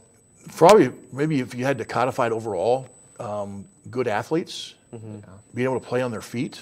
They're not on the ground flopping around all the time, and do they have the athleticism that's going to translate playing to a higher level? Because most high school kids have not maximized who they are. And with most of those guys, you got to project. There's another gear they haven't even hit yet, but they've never been forced to. They can always usually turn it on or turn it off based on who they're going against every Friday night. If you have a certain level of athleticism, you'll adjust, and you can play faster than what you have at that point. So being able to play faster is probably one. I think one key one, at least for me, was skilled guys, is you better be productive on tape. Okay, you better be productive on tape.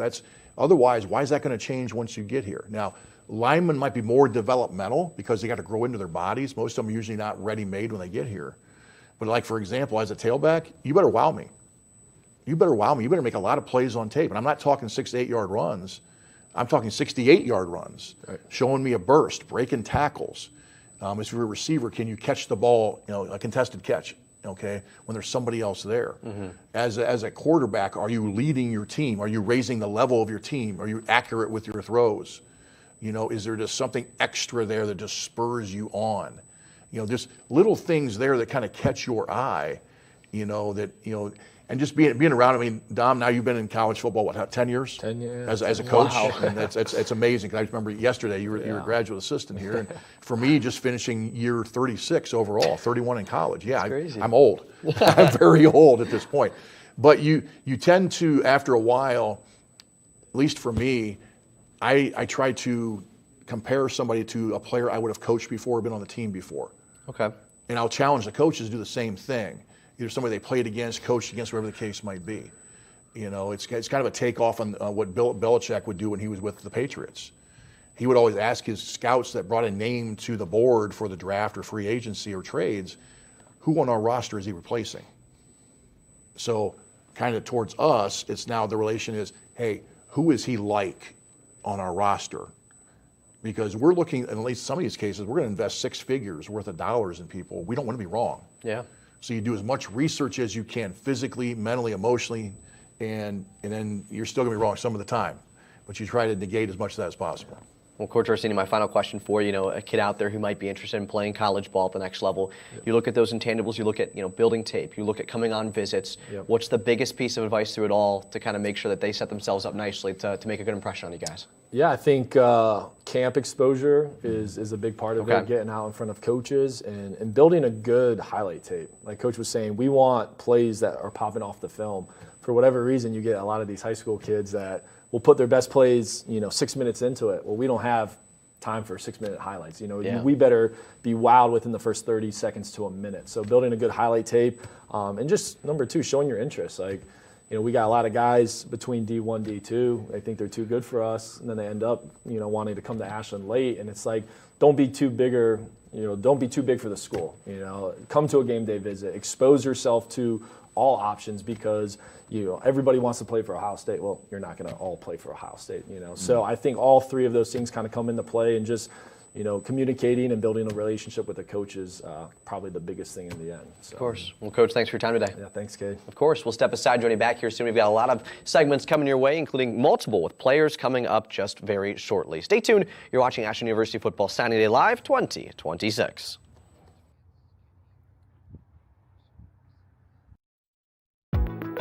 The Collegian is a student-run campus newspaper offering important headlines in and around Ashland University.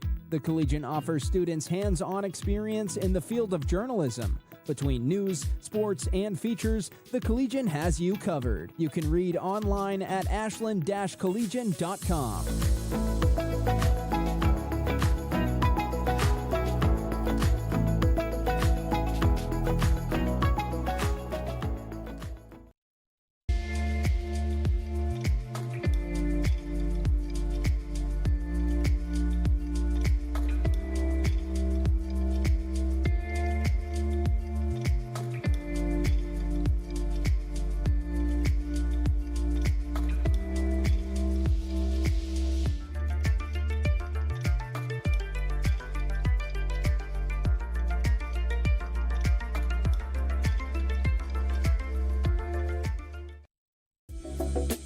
AUTV is Ashland University's award-winning TV station. Being a part of the Journalism and Digital Media Department, AUTV can guarantee students growth by giving them hands-on experience with studio, remote, or digital content. Take a look at our program today by visiting youtube.com/@AshlandJDM.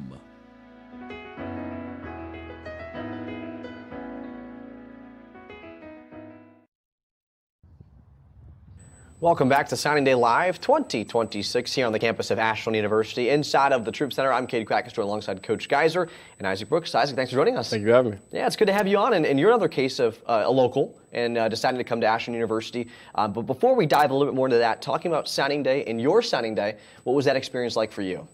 Signing day for me was a blessing. It was a great experience. I was down to two schools, Notre Dame and Ashland. And, Ashland was just home for me, so close to home, being from Mansfield, Ohio, it was really special to me. So yeah, and Coach Geiser, getting Isaac to come join the program, what was that like for you guys and realizing, hey, you just got a good one? Well, corners are kind of unicorns, and finding guys that have the length and the athletic ability of people like Isaac, we were really excited. And I know the track program was really excited too, because he was initially he signed to play for both of us, and he's now made a decision. He's gone football full time, and we've reaped the benefits of that. But it was another, just like when we talked about Caden in the first hour. We have a local player who's a tremendous player, and we're keeping him close to home. It's a guy that can help us win and win at a high level. Yeah, and Isaac, I asked kind of Caden a similar question, but the notion of staying close to home. Obviously, some individuals might want to go out and explore the world a little bit, or go out of Ohio, or get away from their family and whatnot. For you, what was that reason you ultimately decided, hey, I'm fine staying close to home? Yeah, for me, it's pretty much about 20 minutes from home, so I feel like it was perfect distance. It was perfect enough where it's not too close, not too far. I still get to see the family, pretty often. I get to see friends from back home, stuff like that. Be connected with my home life, but I'm still here and get to handle business, at college, and it's fun. Yeah, and you look at your time as an Eagle, obviously you've taken just leap after leap, year after year, trying to get yourself more involved defensively. What's allowed you to be able to thrive here at Ashland? I would say the guys, the players, it's a brotherhood, really a brotherhood. When you come in first, you're brought in like a true teammate, a true brother. And, you just feel like you're at home when you get here. So, I feel like we just mesh well, me and the guys, and I feel like I learned pretty quick, and it was pretty helpful for me. Yeah, and you look at DC Tim Rose, and he's just incredible. How were you? Obviously, this is to kind of give the audience and the class of 26 a little bit of a preview of him and what's to come and what to expect. But for you, what was that adjustment like? You probably have never had anyone like Tim Rose in your corner. No, it was definitely an awakening experience, but he's a great coach, and he's someone you really want to look up to every day. The energy, the passion he brings to his job every day, it inspires you and inspires the players to want to be better. So having a coach like him, you can't beat that. You can't put a price on that. And Coach Geiser, how do you make sure that recruits are ready to go when they get in the door and they meet Tim Rose? With the guys that visit on Saturdays, they get it up close and personal. The linebackers especially. They're doing up downs during your visit, which you never think would happen there. Interesting. But Tim, just like everybody else on staff, is a great mentor to the young men in the program, and they care about more than just football, and that's what we preach here. And they're both living embody of it by the way they live their lives, but also, being able to hold our young men accountable and to a standard, and knowing that comes from a place of love, because they see so much potential in the young men we bring here, and they want to bring it out in them. And just as Isaac said, you don't want to disappoint guys like Tim. because you know where he's coming from. You know ultimately he loves you and he wants what's best for you, and you want to repay that and repay that belief he has in you. Yeah, and Isaac, obviously, you're looking at this class of 26 and a chance for them to come in and make their mark and, find a way to fall under someone's wing. What's your message to them coming in here and adapting themselves to the program quickly? I'd just say be open, be confident, We're all going to bring you in and treat you as a brother, treat you like one of our own. Just have that confidence, just come out here and let's have some fun, man. Of course. Well, Isaac, I appreciate your time today. I appreciate you. Yeah. We'll step aside, join you back here soon. A reminder not to go anywhere. You're watching Ashland University Football Signing Day Live 2026.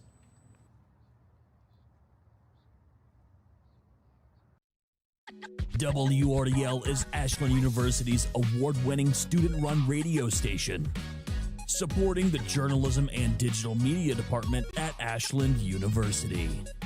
WRDL features the best music, local news, sports, and information. Celebrating more than 60 years of award-winning college radio. More music, more you. WRDL.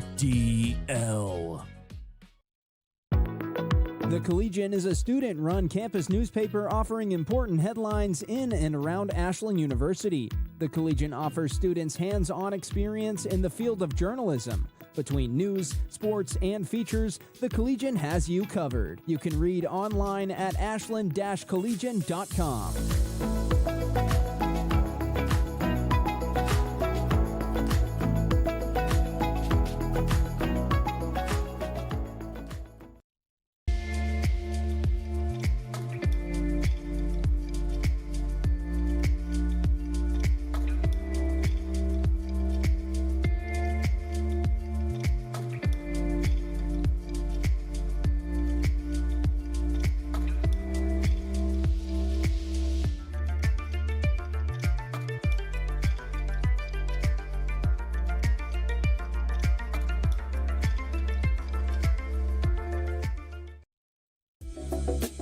AUTV is Ashland University's award-winning TV station. Being a part of the journalism and digital media department, AUTV can guarantee students' growth by giving them hands-on experience with studio, remote, or digital content. Take a look at our program today by visiting youtube.com/@AshlandJDM.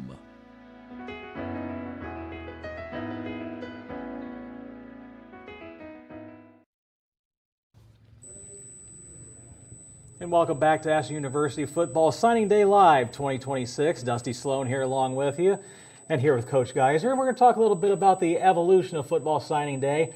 I think I told this story last year to you, Doug, when I was at the Times-Gazette and doing a story on signing day, and we were waiting for the info sheets to come in via fax. Yes. Well, that doesn't happen anymore. It comes by email, and we can get information out a lot faster. So what are some of the other ways that things have evolved over time on signing day? Well, a big one just along that same lines is before we could not use a picture of the signing, actually the actual document. It had to be a fax or it had to be a FedEx, so now it can be a scan. Technology's improved there, or a picture on your phone, just so we have confirmation of your signature at that point. So that's fun. What we're doing right now. Yeah. Having a show like this, we didn't have this a number of years ago, even 5-6 years ago. You want to talk about social media, the way social media has blown up. And that is really a vital part of recruiting nowadays. It's the way that the young folk communicate. It's the way they post. And we learn so much just from Twitter. What people post on their Twitter as far as action they might have in recruiting, what their interests are, our research we do on it. So there's a lot more information maybe out there for us now. And just a matter of what you're willing to go and research on a kid. And for yourself personally, because now you've been a head coach for a few years. Obviously, you were an assistant coach prior to that on signing day. So what's the little nuanced difference for you as a head coach compared to an assistant coach on a day like this? Well, as an assistant, you have a recruiting area, and you have certain players from your area that are committed and are going to sign. And so I always took special, focus on that if my guys hadn't got their papers in time. You're on the phone with the coach, with the player, with the recruit, trying to figure out, hey, are we still signing? Are you still good? When can we get your papers? Because back then it was a press conference at 3:00, right? And we needed to have confirmation of you signing to be able to talk about you. So I was intimately involved in that portion of it, just with the guys in my area. Now as a head coach, believe it or not, it's a lot more low key, if that makes sense. I mean, I'm not worried, and I'll still look at the list and see the paperwork that's come in, but if somebody has not got their paperwork in, it's not me calling anymore. It's the assistant coach calling, or having somebody like Adam Orsini in place who's been the recruiting coordinator for a number of years, does a great job, really organized. You don't have those headaches. So all I got to do is kind of prep for a live stream like this and act like I know what I'm talking about, in that case. So it's maybe a little bit pressure in that vein, but the day-to-day stuff or the inner workings of it, not as much involved. And you mentioned it earlier, the transfer portal. There's two different aspects to it. One, you're trying to get players off the portal. Mm-hmm. Two, you're also planning for the potential of possibly losing people on the portal. Mm-hmm. So that was not there even 5, 7, 9 years ago. No, it was not. No, it was not. And, it's still something that, the parameters of that are changing yearly.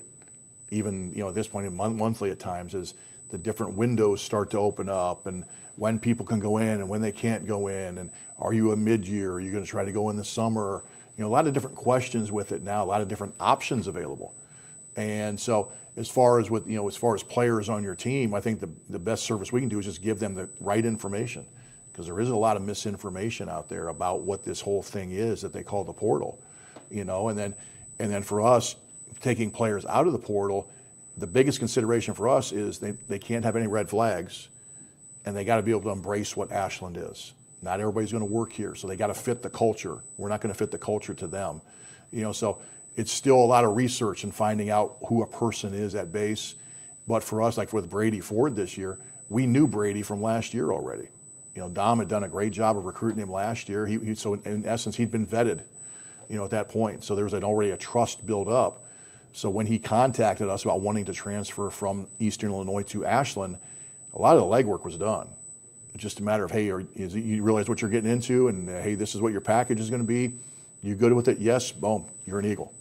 And Huddle's changed it quite a bit too. The ease of being able to go and see, all right, you've seen the guy in person, you've gone and scouted games, but if you want to go back and look at the film, there's a very much an ease to be able to do that. You can do it instantaneously, no matter where you are. You can do it on your phone, you can do it on your laptop, you can do it on an iPad. And I still remember when I first came to Ashland, 22 years ago, we're collecting videotapes on guys. So whether it's the coach mailing the videotapes in or whether you're picking up from them at the school, but there's another step to that whole process. But now the ease of being able, hey, I can have a coach, be on the phone with a coach, say, hey, can you look at player X from my team? And I might be at my desk, I'm watching him as, literally as we are talking.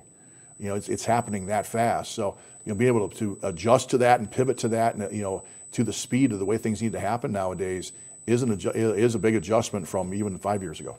And finally, one of my favorite 30 for 30s is the 1983 draft from Elway to Marino, where Tom Selleck goes, there's a certain point where names on a page end up becoming careers on a field. Mm-hmm. So you take a look at the recruiting class like you had 4 years ago and what all they accomplished the last 4 years. Yeah. It gets exciting to kind of go back and look at all of those signing days and go, we hit so much on this. Absolutely. Well, even you look at this year's senior class, they're fifth-year guys, and Ethan Enders, who I met him literally his freshman year in high school, because I was recruiting his older brother Alex, who ended up playing for us too, or Nick Walker, just so proud of those guys. Cam Blair, Jet Joseph, who ended up transferring to us, but I had recruited him the year before, and so he had visited AU before he decided to go to the other school, and so building those relationships and seeing how much they've grown as people, become leaders. It became their team. They grew into Ashland men. That's ultimately why I coach, is seeing the development of the guys that come through this program and helping them, maybe have a small hand in helping them get to where they want to go. Well, we've discussed so much in the first hour and a half. We've got a lot more to go, so stay with us here on Ashland University Football Signing Day Live 2026. We'll be right back.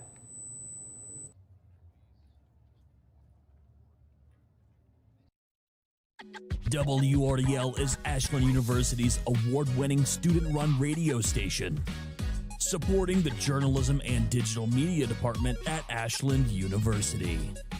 WRDL features the best music, local news, sports, and information, celebrating more than 60 years of award-winning college radio.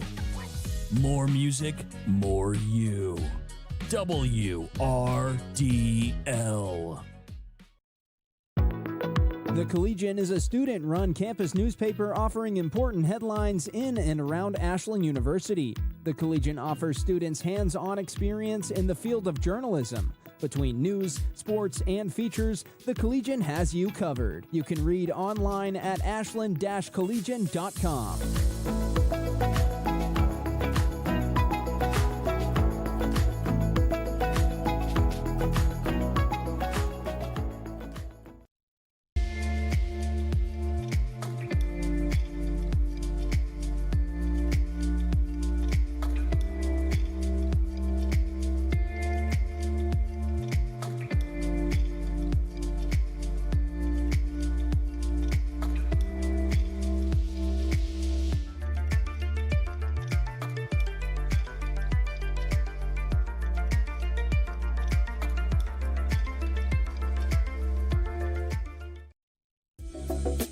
AUTV is Ashland University's award-winning TV station.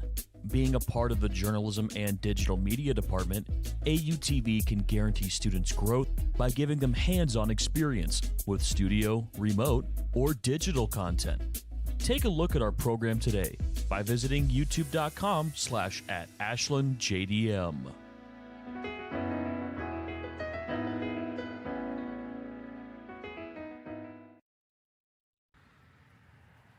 Welcome back to Ashland University Football Signing Day Live 2026 here on the campus of Ashland University, back inside the Troop Center. I'm Cade Krackensman alongside John McAllister. Thanks so much for joining me here today. That's good. I always enjoy promoting kids. Of course. And before, the audience is probably pretty confused what the random segment nudged in here is, but can you give your title, a little bit about yourself and your background? Well, John McAllister. I live in Upper Sandusky. Used to be a football coach and a teacher. And then I really got interested Tom Lemming type stuff back in the days, long before you were around. And I even wrote for a magazine on players, but that wasn't fulfilling. Mm-hmm. So I got into the recruit evaluations and talked to some college coaches, and that just took off because I was the first guy in Ohio that did that. So I would go see games, look at video. And the college coaches liked it because I saw the kids in person. I just didn't go what you say or anybody. So and then I was doing video. It was peaking up a few years ago, but right now I don't travel as much, but I'm working on the 27 class. It's still a part of me. Yeah. And I'm 77 years old, so it's still a part of me. Yeah, and you look at the state of Ohio, and we kind of talked about a little bit off air together, but what makes Ohio so special? What kind of obviously drew you to staying in Ohio and looking at the kids around here and the schools in the area? I think Ohio makes it special. I worry a little bit about the total Division I kind of players, because if you look, Ohio's in 7 divisions, and the first 3 are where most of the players come from. Prospects. But I think and the problem is, in the lower levels, they can't compete and practice well because you don't have that 4 offensive tackles or defensive tackles. Yeah. But I think what makes Ohio special is that college coaches, high school coaches, they have college nights that I know Ashland goes to, and they have where they have a 45-minute workout in the spring, maybe 8 schools in one day, and that really helps exposure. And the biggest thing is exposure. Just to see them, and they got to be able to tell if they like them or not, potentially. And then the camps, Ohio State does a really good job of camps because kids they bring in college coaches to evaluate. So I think all those things, but I'm not so sure that the high school coaches really make it go. Okay. Interesting. And you look at, this class of 2026, and specifically more on Ashland's end, obviously you've been looking at this area and this class for a while. Any standouts there? Any interesting players for Ashland that they've brought in? Well, I commented on some that you brought in. There are 6 of them. Is it Dylan Chadida? Okay. He's a defensive tackle from Grove City. Okay. And I really like him because he's not a big fat guy. He's 275, but he can run, and he does a lot of things that defensive linemen need to do. Mm-hmm. And you look at any other guys that kind of stood out to you as well? the Bookville has a boy, Deshaun Johnson. Okay. And I looked at him. I like him. Really good athlete. He's a defensive back. Yeah. And he can play. And he can run. He's a good ball catcher. Yeah. So, you know, he has those football skills, catching skills and stuff. Yeah. Plus, he's tough. The one I like here locally is Gunnar Lacey. Yeah. You know, I don't know how tall he is, but I know that he runs and hits. And see, sometimes I'm not a big 6'3", in high school, 6'3", 225-pound lineman, because usually they're first down, tackle-to-tackle linebackers. You know, but Lacey runs well, and he just has a nose for the ball. And if I'm Ashland, I'm putting him on the kickoff team next year, right away. Of course. And you look at you know, Ashland as a whole and what they've been able to do in recent years. Have they stood out to you as kind of a D2 powerhouse in a sense? I think you have three really good schools in the conference, in Tiffin, Findlay, and Ashland. Yeah. And it's only going to get better. And I know Ashland, talking to Coach, they got teams from all over, Minnesota or Wisconsin, Duluth, or someplace coming down to play. And, you know, with your facilities and things like that, it's going to keep getting better and better. With the transfer portal, you're going to see a trickle down where now some of the kids that were at the Mid-American school levels, I forget what it's called, but they're going to start looking at the Division II schools. Yeah. Division II school football is really good. Yeah, no, totally agree with that. And I'm curious too, you know, anyone out there that's watching, you know, you're someone who's scouted the game for a while and you've seen all these different athletes and, you know, different classes, different age ranges, different demographics, different areas of the state.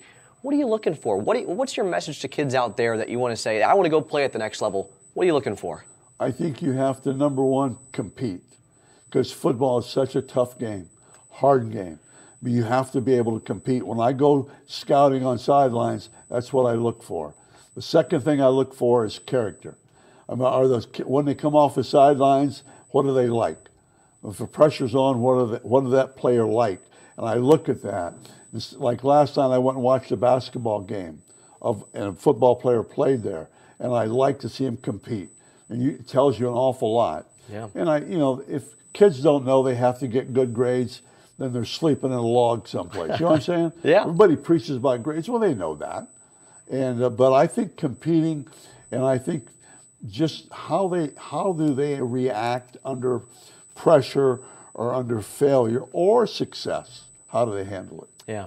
And final thing for you, if anyone's interested in following along with your work or checking out anything that you have to offer, how can they do so? Well, I've slowed down quite a bit, but if they want to contact me, jump on X. Perfect. And I'm on there. It's John McAllister at MSR. And if you want to go to YouTube, it's on there too. And that's where I do video podcasts. Okay. In fact, I just finished one with a tight end down at Centerburg. Okay.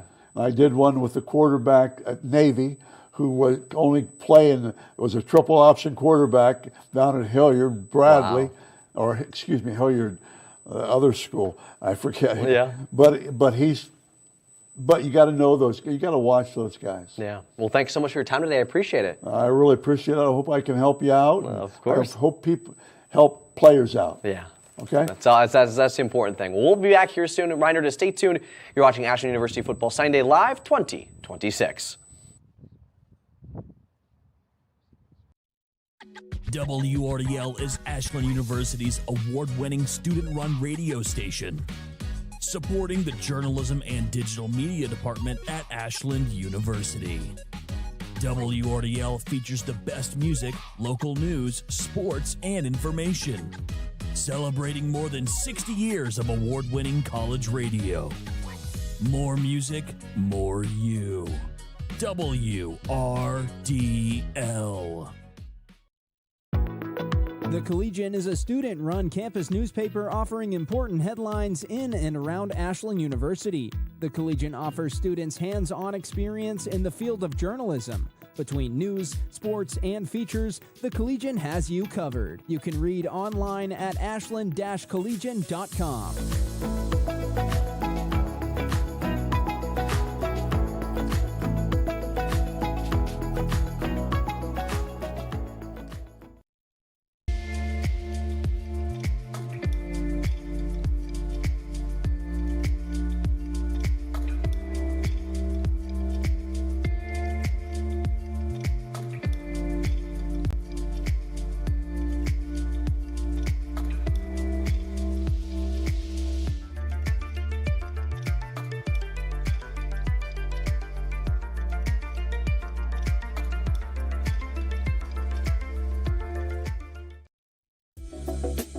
AUTV is Ashland University's award-winning TV station.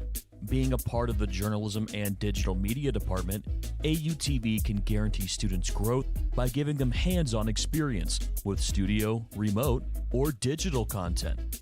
Take a look at our program today by visiting youtube.com/@AshlandJDM.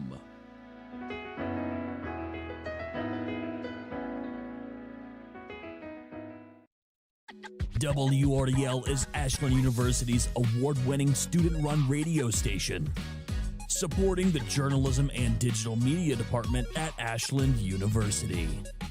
WRDL features the best music, local news, sports, and information, celebrating more than 60 years of award-winning college radio. More music, more you. WRDL. The Collegian is a student-run campus newspaper offering important headlines in and around Ashland University. The Collegian offers students hands-on experience in the field of journalism. Between news, sports, and features, the Collegian has you covered. You can read online at ashland-collegian.com.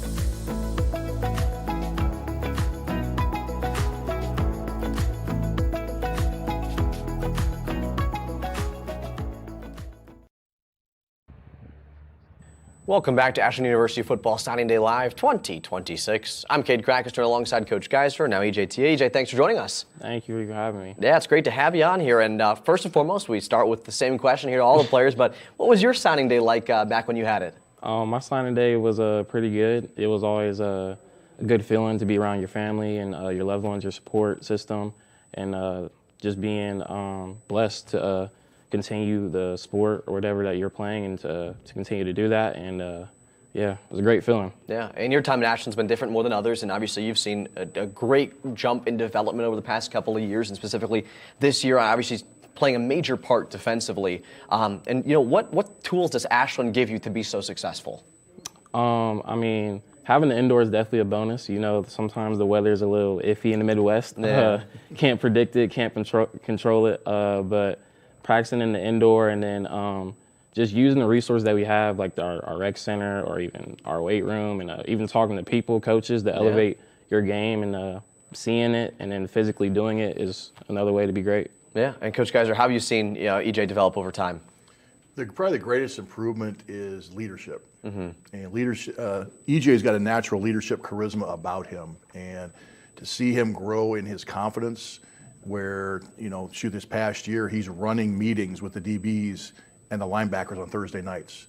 And not called by coaches, it's called by him and the other players, and he's running the meeting. I stepped in one night, and he's daggone going over an agenda of 5 points that they're gonna look at that night. And you know, he sounds like a coach when they're watching the tape, and he's got the clicker, and he's got the old laser thing going on as well. And that's great. To see him going from where he was as a true freshman a couple of years ago, and I think you got your first start at McKendree, right? Yes, sir. Yes, sir. And had a pick in that game until now.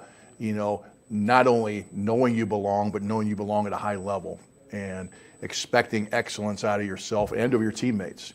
That's when things get fun. And to see him ascend to that role where, you know, he's seen as a captain on the team right now, it's exciting for me. It's exciting to see that growth. Yeah, and EJ, that passion's infectious. So, you know, what makes you so passionate about the game of football and obviously Ashland as a whole? I mean, I feel like it starts with the people in your room. You know, me and Coach Geiser, we go way back. I'm part of the last class that he recruited. Yeah. So me and his relationship is really tight. It's a real hard, loving relationship, and I feel like it starts with our coaches too. You know, they want us to be great on and off the field, and then it just rubs off on people, and you just want yourself to be great, and you want the others around you to be great. Yeah, and obviously too, I mean, your time at Ashland has been special, and you look back at 2025. We actually talked back in 2025 at Buffalo Wild Wings for the Doug Geiser Show, but you know, you look back at 2025, and how do you kind of address how the year went for the team? It went good, you know. It was always a good feeling to beat IEP first time ever. You know, a thing I always harp on is just being legendary. That's what Coach Rose harps on too, just like doing something that's never been done before. And Ashland's a very historic university. I know at one point it was the only D2 school in Ohio, and now we got multiple and all that. We got 102, 3, 4 years of football, and we're still winning a lot of firsts, you know, part of that first bowl game and back-to-back championships, got a chance to go three-peat, which I think has never been done before, and that's just a part of being legendary, being historic. And yeah, I feel like our season went great, and I'm really proud of that team, and yeah, we got more work to do. Yeah, and that's the big thing. Always got to keep going for more and increasing that standard year after year. When you look at the class of 2026, what's your message to them coming in? You gotta kind of give them something about, hey, we got to go out there and get after it. Yeah, man. I just say come in don't come in with a big ego. Be like a sponge. Be ready to learn and soak everything in, both on and off the field. You want to be a great football player, but you also want to be a great person, a great father, a great leader, and we have great people here that can help teach you that. Perfect. Well, EJ, thanks for your time today. I appreciate it, man. Thank you. Yeah, it's good having you. Well, we'll step aside, join you back here soon. We've got a couple more segments to go, and then we're all done here for Signing Day Live 2026.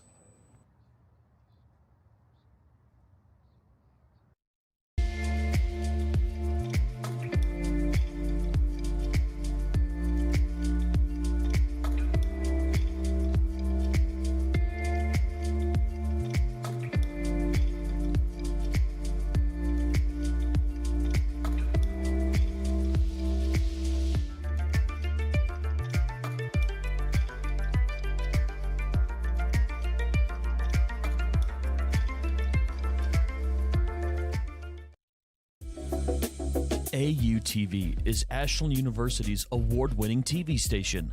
Being a part of the Journalism and Digital Media Department, AUTV can guarantee students growth by giving them hands-on experience with studio, remote, or digital content. Take a look at our program today by visiting youtube.com/@AshlandJDM.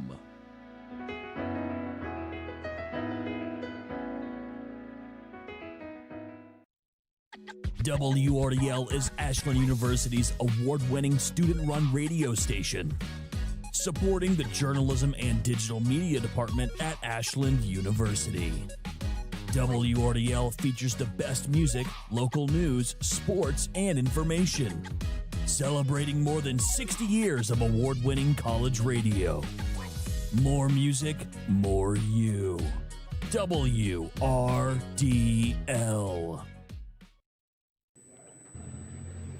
Welcome back to Ashland University Football Signing Day Live 2026 here on the campus of Ashland University inside the Troop Center. I'm Cade Krackus, doing alongside Coach Geiser and now Coach Cordell. Coach, thanks for joining us. Appreciate it. Yeah, it's good to have you. And diving right into things, your thoughts on Signing Day so far? Signing Day has been good. You know, we've executed pretty well down the stretch. You know, with the top guys we wanted, and we had a nice rush at the end here last 2 days with guys jumping in the boat, so that was nice to get done. And the biggest thing is it's the first day. It's the first day of the signing period, and there's actually, you know, we really need to add probably at every position, maybe except quarterback. Yeah. You know, we still need we're still recruiting guys and still going to add some guys, but definitely excited about the guys that were ready to go and signed and sealed, and yeah, it's a good day. No, of course. And you look at, you know, one position group in particular. You're the expert at it, if you will, the offensive line. Looking at that, how's that looking coming in with this class? I like this class a lot. You know, if you look at these guys, you know, like Braylon Whitney, if you just watch the film, I mean, he looks like a Big Ten football player. You know, now he's 6'2", yeah, 250 some pounds right now. But by the time he gets in this weight program, you know, he'll be really good. And you know, all those guys that we signed, you know, we got the Wooster kid Hudson late here, so that was nice. And you know, we need those guys to come in and try to compete. But you know, we definitely need some depth. It's like it just goes up and down. Mm-hmm. We'd like to get, you know, you'd like to have 20 linemen on a roster in the fall. That way you can have guys up with varsity and guys down with the defense, getting those guys better. So we're still a little short there, but the guys that we have are good. I think they're gonna fit the room. You know, the Broad Street bullies that this group has become. So very excited about them. Yeah, and your involvement in the recruiting process, what's that like? Obviously, we've talked to Coach Orsini and Coach Geiser. What's your role in it? Yeah, it's each coach is an area coach, number one. So mm-hmm. you know, as we're still recruiting guys in this class, we start to prospect for 27s in our area, make our master list, try to get guys here for junior day, the camps. And you know, and then you've got the game day visits and visits after the season. besides your area, obviously I'm trying to recruit and find good linemen, offensive linemen. So, each coach kind of has their area that they work and recruit and try to find guys. But, you get to like the visit day and you see what your role really is. For example, Braylon Whitney was here on his visit, and his mom, driving his mom over, talking to her, and she's like, "Hey, I'm going to deliver them to you in the summer, and then we're moving to Georgia." Oh, wow! Your role is pretty big. Is a pretty big role. Yeah. You know what I mean? That definitely makes you feel like it's important, and you got to develop the guy in all three phases of his life, and I'm excited to do that. Yeah, Coach Geiser, how nice is it to have a guy like Coach Cordell on your staff who's kind of an expert in the offensive lineman room and able to get out there and really scout these guys. It's a comfort to me, from being in that role. I think as we've talked maybe off camera before, one of the most important hires was finding the offensive line coach. I wasn't going to turn it over to just everybody or anybody. And Jim is very well accomplished, tremendous offensive line coach, builds relationships with the guys. Guys play hard for him, and he coaches the guys hard.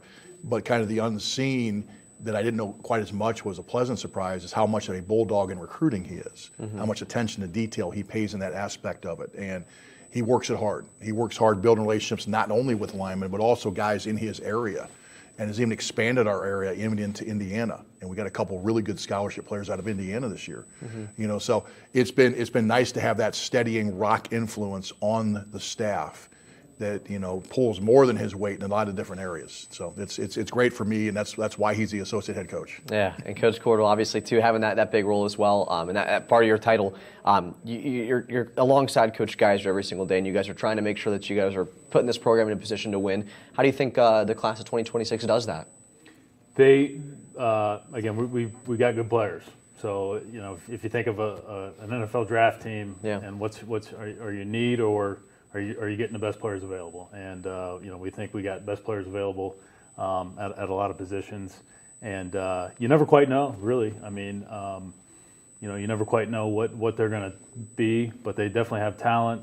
They have, they don't have red flags. They have what we're looking for, and ultimately, really, the success is going to be what they do with the guys that are here now. I mean, you see a group going in there to work out, a group of linemen going into the indoor to get a little workout before 6 a.m. tomorrow. Yeah.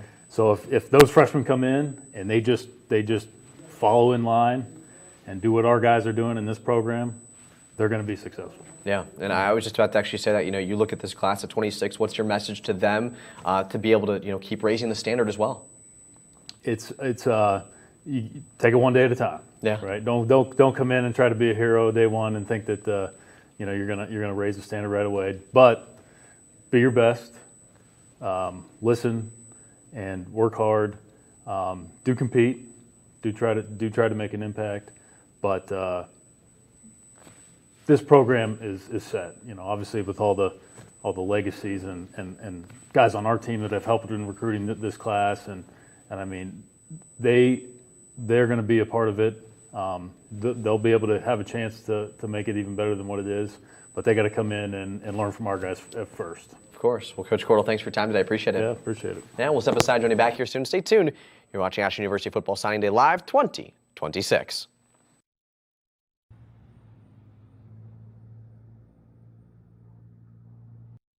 The Collegian is a student-run campus newspaper offering important headlines in and around Ashland University. The Collegian offers students hands-on experience in the field of journalism. Between news, sports, and features, the Collegian has you covered. You can read online at ashland-collegian.com.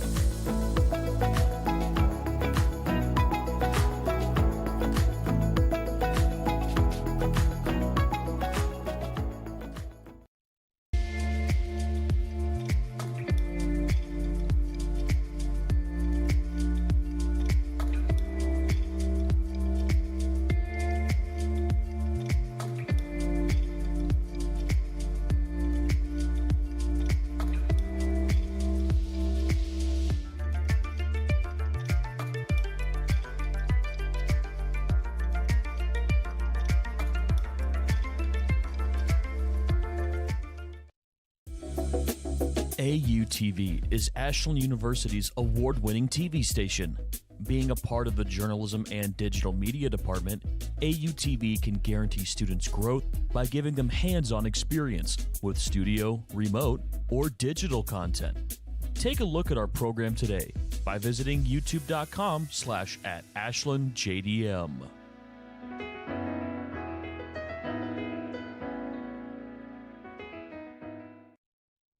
WRDL is Ashland University's award-winning student-run radio station, supporting the Journalism and Digital Media Department at Ashland University.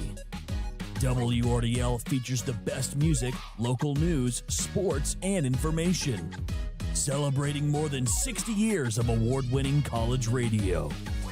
More music, more you. WRDL.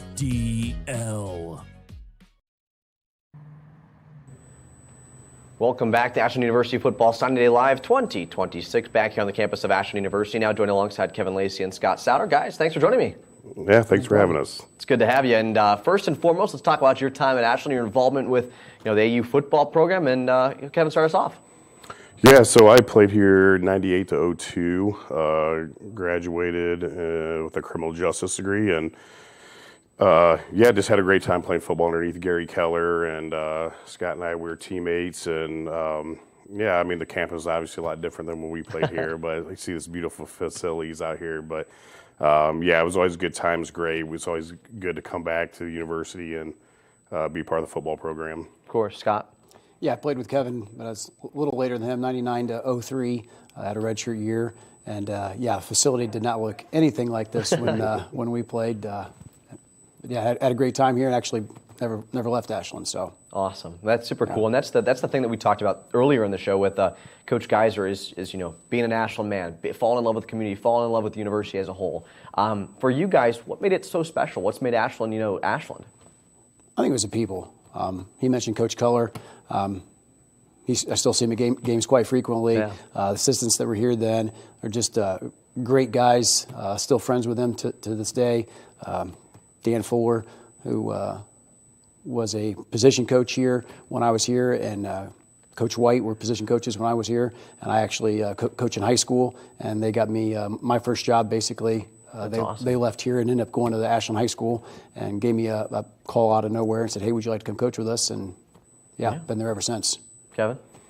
Yeah, same thing. The people are great. Coach Sockman, who's still here now, was defense line coach along with Coach Quackenbush, and those guys are super smart, great coaches, and just helped develop me. Me coming from a really small high school, I had both of us coming from really small high schools. There's a huge learning curve going from a Division VI high school football program to a scholarship level where you're playing against really good guys and grown men. So those guys really help develop you and turn you into a great player. And they're always off the field, but there to support you. And then the community itself, and being a lineman, I can't say not combo either. Kept us here all 4 years, so we enjoyed it too. So and obviously the topic of today is entrusting your family members to come and be a part of the Ashland University football program. For you guys, what's that process been like? And saying, hey, we're starting a little legacy here. Yeah, I mean, the first thing is I am the legacy of my son Gunnar decided to commit to Ashland University. My wife Bridget and I were super excited for that, but we wanted him to make his own decision, make his own path, whether it was here or the other schools that was recruiting him to come play at those schools. And he had some great options out there, but we were super excited he decided to stay here and play for the Eagles. And, he grew up here, and, they joked around, do you want to take a tour? And he says, I think I could be the guy that gives the tour, because he literally grew up on College Boulevard, which is on campus basically. So, driving across the street to come to games is going to be fun. Hour away is going to be fun to, not have all that big travel time. So. Yeah. And Scott? Yeah, pretty similar. I mean, I think we visited 9 or 10 schools that he was interested in or were interested in him, and didn't really, secretly hoping that he would go here, but not pushing him to come here. And I think he fell in love with the coaches, felt like this was really the place that really wanted him and felt like home for him the most. And so, I mean, my wife and I were obviously very happy that he chose here. But once again, I think it was the people. I think he really enjoyed the coaching staff here. Yeah. And last question for you both. You're in a unique situation where, you know, kids come in to play for Ashland University. They're staying local. They're staying close to the roots. But, you know, for any parent out there that's, you know, going through the process of helping their kid choose where they want to spend the next 4 years of their life, any advice to those parents out there, or even just the kids themselves as well? I really think that the kid has to want to go somewhere as much as they want him there. And also, especially I feel like at the D2 level, there is a ton of turnover in coaching. Like, so yes, you got to love the coaches, but you have to love the university too, because there's just more often than not, you're going to lose 1 or 2 coaches every year. And that was something that a couple coaches had brought up to me, and we talked about that a lot. Pretty much everywhere we visited was like, would you come here even if the coaching staff wasn't here? Yeah. So. Yeah, you know, I just believe in Ashland University and this football program so much as being an alumni and living locally and being a supporter here. It's like, regardless if my son chose to come here or not, I'm an Eagle. You know, always I'm an Eagle, whether my son's an Eagle or not. And you know, I'm here to promote the school. You know, I've been coming to games, you know, ever since I graduated. So I'm an Eagle through and through. You know, bleed the purple and gold there. And so any parent out there that, you know, you're thinking about, the decision is, you know, do you want your son to come to a safe community? You know, there's low crime rates. There's still some fun things to do around. You're close to the big cities if you want to go see a concert or something like that, but you're still nestled in this quiet city of Ashland where it's safe. And then the university itself you have a great support system here. I mean, you have an indoor facility. We visited MAC schools, we visited FCS schools, and this is probably one of the best, if not the best, indoor. And then, of course, the stadiums on campus. Those things are important, right? Yeah. And just talking to the coaches like, oh, we're not even going to see the stadium because it's 15 minutes away. Then nobody comes to the games. And, you know, so there's a lot of just things that Ashland has huge advantages over, not only just the city, the facilities, and the education, and the people that, you know, that work here. Of course. Well, to you both, thanks so much for your time today. I appreciate it. All right. Thanks Thank for you. having us. Yeah. We'll step aside, join you back here soon to wrap up the show on Signing Day Live 2026.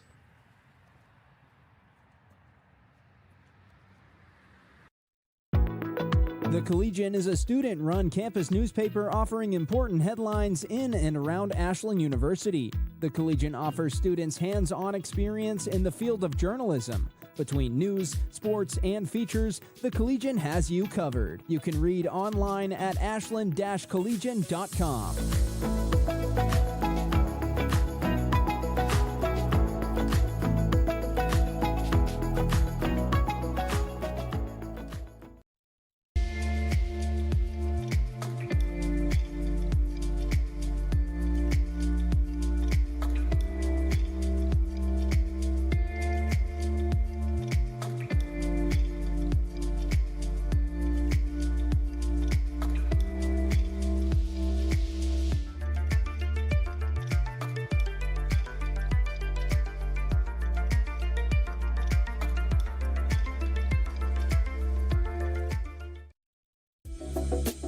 AUTV is Ashland University's award-winning TV station.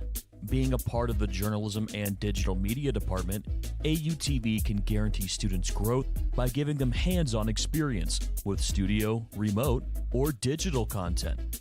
Take a look at our program today by visiting youtube.com/@AshlandJDM.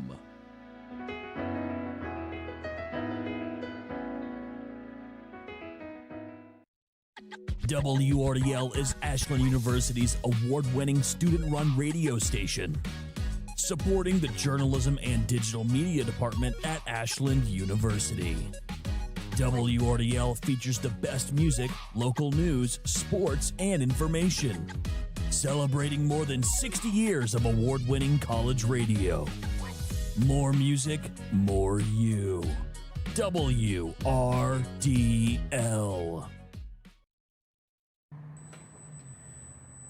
Welcome back to the final segment of Ashland University Football Signing Day Live 2026 here on the campus of Ashland University. I'm Cade Grackeser alongside Coach Geiser. Coach, we made it to the finish line. We made it to the finish line. It seems like we just started like 2 minutes ago. I know it's been a day. It's been a great day. It's been obviously a quick 2 hours for us. We covered a lot of things. We covered this past season. We talked to 4 different players. We talked to a bunch of different coaches. We brought Kevin Lacey and Scott Souter on. We talked to scouting. We did everything we could possibly talk about. Absolutely. I think we covered it from A to B. I think so too. And to C to Z. Exactly. Well, we want to give a special thank you to everyone out there who supported us in this entire process. Obviously, the Ashland University departments at large. And you look at some specifics here. We look at the administrative side of things, financial aid, Tim Johnson, Jessica Green, Dalen Go, myself, John Scrata, Dusty Sloan, Hustled, Wes Saifang, Caleb Crowley, Paige Summers, Corey Mason, President Petey, Al King, the facilities, the dining services, everybody, Bryce Gatton, Brett Alberts. I mean, this was a day, and this is a hard thing to pull off. Well, just there's a phrase, it takes a village. It takes a village. It takes a whole bunch of people to help make this day special and to help us get to the finish line with these recruits. And everybody you mentioned on that list, and you're included in that list, obviously, it's a great thank you for the help you've given us. I mean, I even think in the last couple of weeks, all the snow we got. Yeah. And facilities keeping things plowed so we could actually have recruits on campus in a timely manner. Just small things like that. So, just thank you to the people of Ashland University for the help you've had with this recruiting class. Yeah, and Coach Geiser, I want to say a special thanks to you as well. I mean, obviously, these things can't happen without the support from the program, without the man at charge who's going to, give the okay to all this and allow his players to come out here and trust in them to speak, and then obviously trust in myself that I'm not going to throw you under the bus at some point in time. So I appreciate it. Thanks so much, Coach. I appreciate it. Thank you. Yeah. Well, again, thanks to everyone for watching and tuning into these 2 hours live. And again, we'll catch you guys next year or in the coming months for the Doug Geiser Shows. Tune into everything for the Ashland University football program, and you can do so at Go Ashland Eagles, the Eagle Network, and many other platforms. Again, thank you to the Ashland University Journalism and Digital Media Department, WRDL, AUTV, Athletic Department, Coach Geiser, and the many others that we listed. We'll catch you guys next time. Thanks so much for tuning in to the Ashland University Football Signing Day Live 2026.